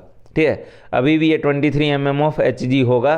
ठीक है, हाँ एक बार के लिए जब आप इसको कंप्रेस करोगे तो एक बार के लिए वाटर वेपर का प्रेशर बढ़ जाएगा, लेकिन फिर वही कहानी, एक्स्ट्रा वेपर कंडेंस करेगी और तब तक करेगी जब तक दोबारा इक्विलिब्रियम ना आ जाए, जब तक दोबारा से वाटर वेपर का प्रेशर 23 mm ऑफ Hg ना हो जाए। तो नेट प्रेशर जो होगा वो 1477 होगा। ठीक है, आपको इस क्वेश्चन को करने के लिए इस प्रेशर को दो हिस्सों में तोड़ना ही तोड़ना है। कौन से दो हिस्सों में, एक तो वाटर वेपर के प्रेशर में जिस पे Boyle's law gas law apply नहीं होगा, एक नाइट्रोजन गैस के प्रेशर में। ठीक है, यही क्वेश्चन एक सिंपल से तरीके से होता कि भाई नाइट्रोजन गैस को एक कंटेनर में लिया गया 750 प्रेशर पे और हमने उसकी वॉल्यूम हाफ कर दी, तब तो आप सीधा सीधा बोलते कि प्रेशर डबल होके 1500 हो जाएगा। तो लेकिन यहाँ पे 750 होके अगली बार 1500 नहीं हो रहा बल्कि 1477 mm ऑफ Hg हो रहा है। ठीक है, तो इस टाइप के क्वेश्चंस आप लोगों को जो है गैसीय स्टेट वगैरह में भी मिलते हैं, पर मैंने गैसियस में ना करवा के यहाँ केमिकल इक्विलिब्रियम के साथ करवाया है उसे। ठीक है, चलो इस चीज़ को मैं हटाने जा रहा हूँ, उसके बाद नेक्स्ट पॉइंट पे आते हैं।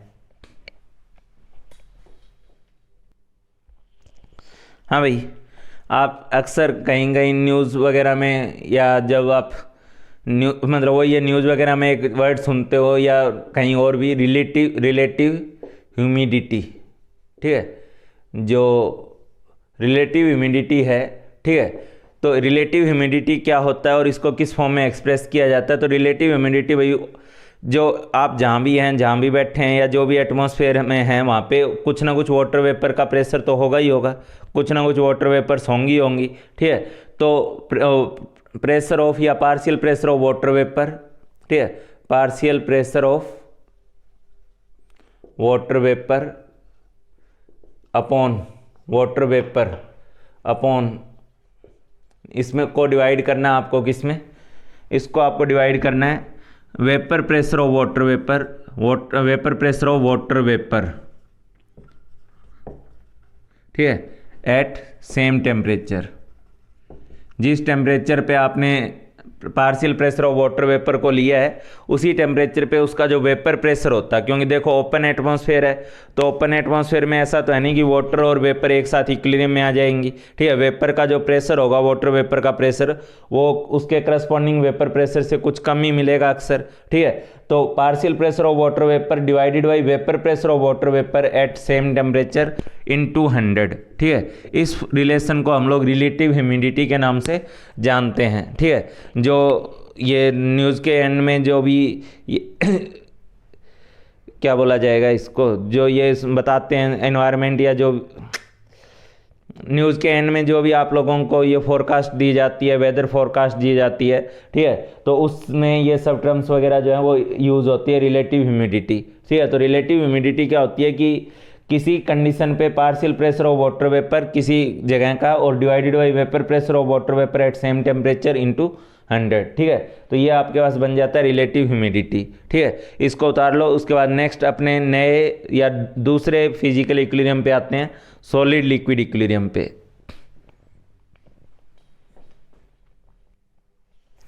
हाँ भाई, तो जो सॉलिड लिक्विड इक्विलिब्रियम है आपके पास, सॉलिड लिक्विड इक्विलिब्रियम,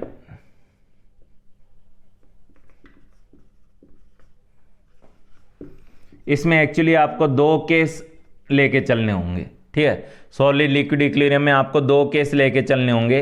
ठीक है, केस 1 जो कि जनरल केस है, ठीक है, जिसके अकॉर्डिंग क्या है कि आपको पता ही है कि सॉलिड की जो डेंसिटी होती है वो लिक्विड की डेंसिटी से ज़्यादा होती है। ठीक है, सॉलिड की जो डेंसिटी होगी वो लिक्विड की डेंसिटी से ज़्यादा होगी, या उल्टा बोल दो लिक्विड की वॉल्यूम सॉलिड की वॉल्यूम से ज़्यादा होगी। ठीक है, तो ये एक जनरल केस है जो कि ओबियस है, मोस्टली यही रहता ही है। लेकिन आइस वाटर या एक दो केस ऐसे एक्सेप्शंस हैं जहाँ पे लिक्विड की डेंसिटी ज़्यादा हो जाती है सॉलिड से, जिसका सबसे मेन एक्सेप्शन तो आप जानते ही हो आइस और वाटर वाला केस है।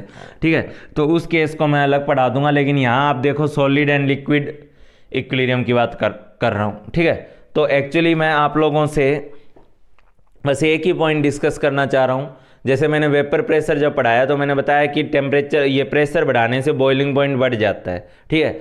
तो मेरे को यही आपको बस एक्सप्लेन करना है कि प्रेशर बढ़ाने से मेल्टिंग पॉइंट पे क्या फ़र्क पड़ेगा, ठीक है। तो मान लो आपके पास एक नॉर्मल इक्विलिब्रियम है, सॉलिड लिक्विड इक्विलिब्रियम है, ठीक है। तो सॉलिड लिक्विड इक्विलिब्रियम आपके पास है, यहाँ पर ये लिक्विड हो गया और ये इसके अंदर कुछ सॉलिड, क्योंकि सॉलिड की डेंसिटी ज़्यादा है तो ऑब्वियस सी बात है वो पेनने में मिलेगा, नीचे बैठा हुआ मिलेगा, और ये उसके करस्पॉन्डिंग लिक्विड फेज है, ठीक है।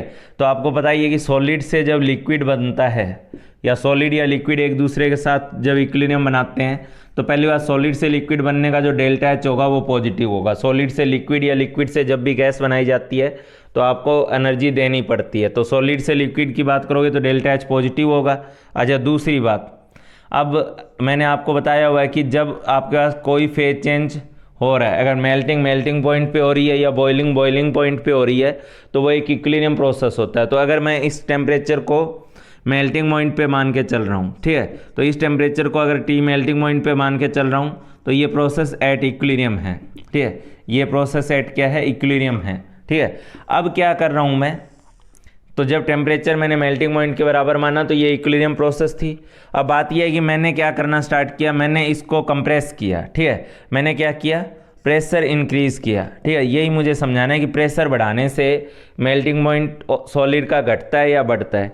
तो आप देखो यार, जब आप प्रेशर बढ़ाओगे, ठीक है, तो प्रेशर बढ़ाओगे तो ये इक्विलिब्रियम किधर शिफ्ट करेगा, सॉलिड से लिक्विड की तरफ या लिक्विड से गैस की तरफ, ठीक है। मतलब मैंने वॉल्यूम कम करी या मैंने प्रेशर बढ़ाया, ठीक है। तो जैसे देखो यार, इसको थोड़ा सा मैं हंसी मजाक वाले तरीके से बोलना चाहूँगा कि मान लो आपके पास कोई एक छोटी सी पतली सी संकरी सी जगह है और किसी मोटे आदमी को, मेरे जैसे कोई समझ लो, क्योंकि कोई किसी और को बोलूँगा तो वो बुरा मान जाए, ठीक है। तो मान लो किसी मोटे आदमी को जो है वहाँ से गुजरना है एक पतले से रास्ते से, तो वो क्या करेगा, वो पहले अपना पेट ऐसे अंदर की तरफ खींचेगा और धीरे धीरे उससे पार निकलेगा, ठीक है। तो मान लो किसी, वही चीज़ यहाँ पे है कि जब आप वहाँ पे संकरी गली मिली, संकरी स्पेस मिली आपको, ठीक है, कम स्पेस मिला, तो वहाँ पे उसके अगेंस्ट आपने अपने आप को एडजस्ट किया ना, आपने किसी तरीके से अपनी पेट की हवा अंदर खींच के अपने पेट को या अपनी वॉल्यूम को कम करने की कोशिश की, ठीक है। तो यही चीज़ होती है कि जब आप बाहर से प्रेशर बढ़ा दोगे तो इक्विलिब्रियम क्या करेगा, आपने बाहर से वॉल्यूम से कम कर दी तो इक्विलिब्रियम क्या करेगा, इक्विलिब्रियम चाहेगा कि वो उस बढ़ी हुई प्रेशर के अगेंस्ट खुद को एडजस्ट कर सके, या जो वॉल्यूम घटा दी गई है उसके अगेंस्ट वो उसको खुद को एडजस्ट कर सके, ठीक है। तो कैसे एडजस्ट करेगा, वो अपनी खुद से वॉल्यूम कम कर ले, ठीक है। और खुद से वॉल्यूम कैसे कम होगी, लिक्विड की वॉल्यूम मैंने बताया ज़्यादा होती है और सॉलिड की वॉल्यूम कम होती है, ठीक है। तो यहाँ पे वो लिक्विड की तरफ से किस तरफ चला जाए, सॉलिड की तरफ चला जाए, ठीक है। ये चीज़ आप नॉर्मल जो मैंने गैस वगैरह में बताया था उसमें भी सोच सकते हो, ठीक है। कि मान लो मैंने ए गैस था और इक्विलिब्रियम था किसके साथ, 2B गैस के साथ, ठीक है। तो मैं अगर यहाँ बाहर से प्रेशर बढ़ाता हूँ तो मैंने आपको बताया था कि प्रेशर बढ़ाने से इक्विलिब्रियम उधर शिफ्ट होता है जहाँ ज़्यादा गैस के मोल थे उधर से कम गैस के मोल की तरफ, ठीक है। तो मैंने अगर प्रेशर बढ़ाया तो वो प्रेशर कम करना चाहेगा तो वो ज़्यादा गैस के मोल से कम की तरफ गया, ठीक है। इसको आप ऐसे भी सोच सकते हो कि आपने वॉल्यूम कम कर दी तो इक्विलिब्रियम उस डिक्रीज वॉल्यूम के अगेंस्ट अपने आप को एडजस्ट करने के लिए अपनी खुद से वॉल्यूम कम कर लेगा। और वो कैसे कम करेगा, जब ज़्यादा गैस के मोल से वो किस तरफ जाएगा, कम गैस के मोल की तरफ। तो जस्ट मैं रिलेट किया हूँ। तो यहाँ जब आप प्रेशर बढ़ाओगे तो या आपने वॉल्यूम कम कर दी तो उस कम हुई वॉल्यूम के अगेंस्ट सिस्टम अपने को कैसे एडजस्ट करेगा, वो इक्विलिब्रियम अपने को कैसे एडजस्ट करेगा, वो अपने खुद से वॉल्यूम कम करेगा। और खुद से वॉल्यूम कैसे कम होगी, जब लिक्विड किस तरफ जाएगा, सॉलिड की तरफ। तो अगर प्रेशर बढ़ाया जाएगा, ठीक है, तो equilibrium shift in, equilibrium will shift from larger volume side या हायर वॉल्यूम साइड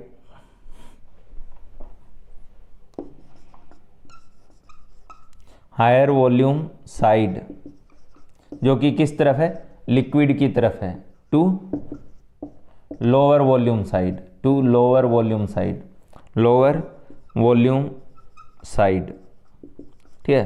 तो हायर वॉल्यूम से वो लोअर वॉल्यूम की तरफ शिफ्ट करेगा, ठीक है। यानी किस तरफ शिफ्ट करेगा, बैकवर्ड शिफ्ट करेगा, ठीक है।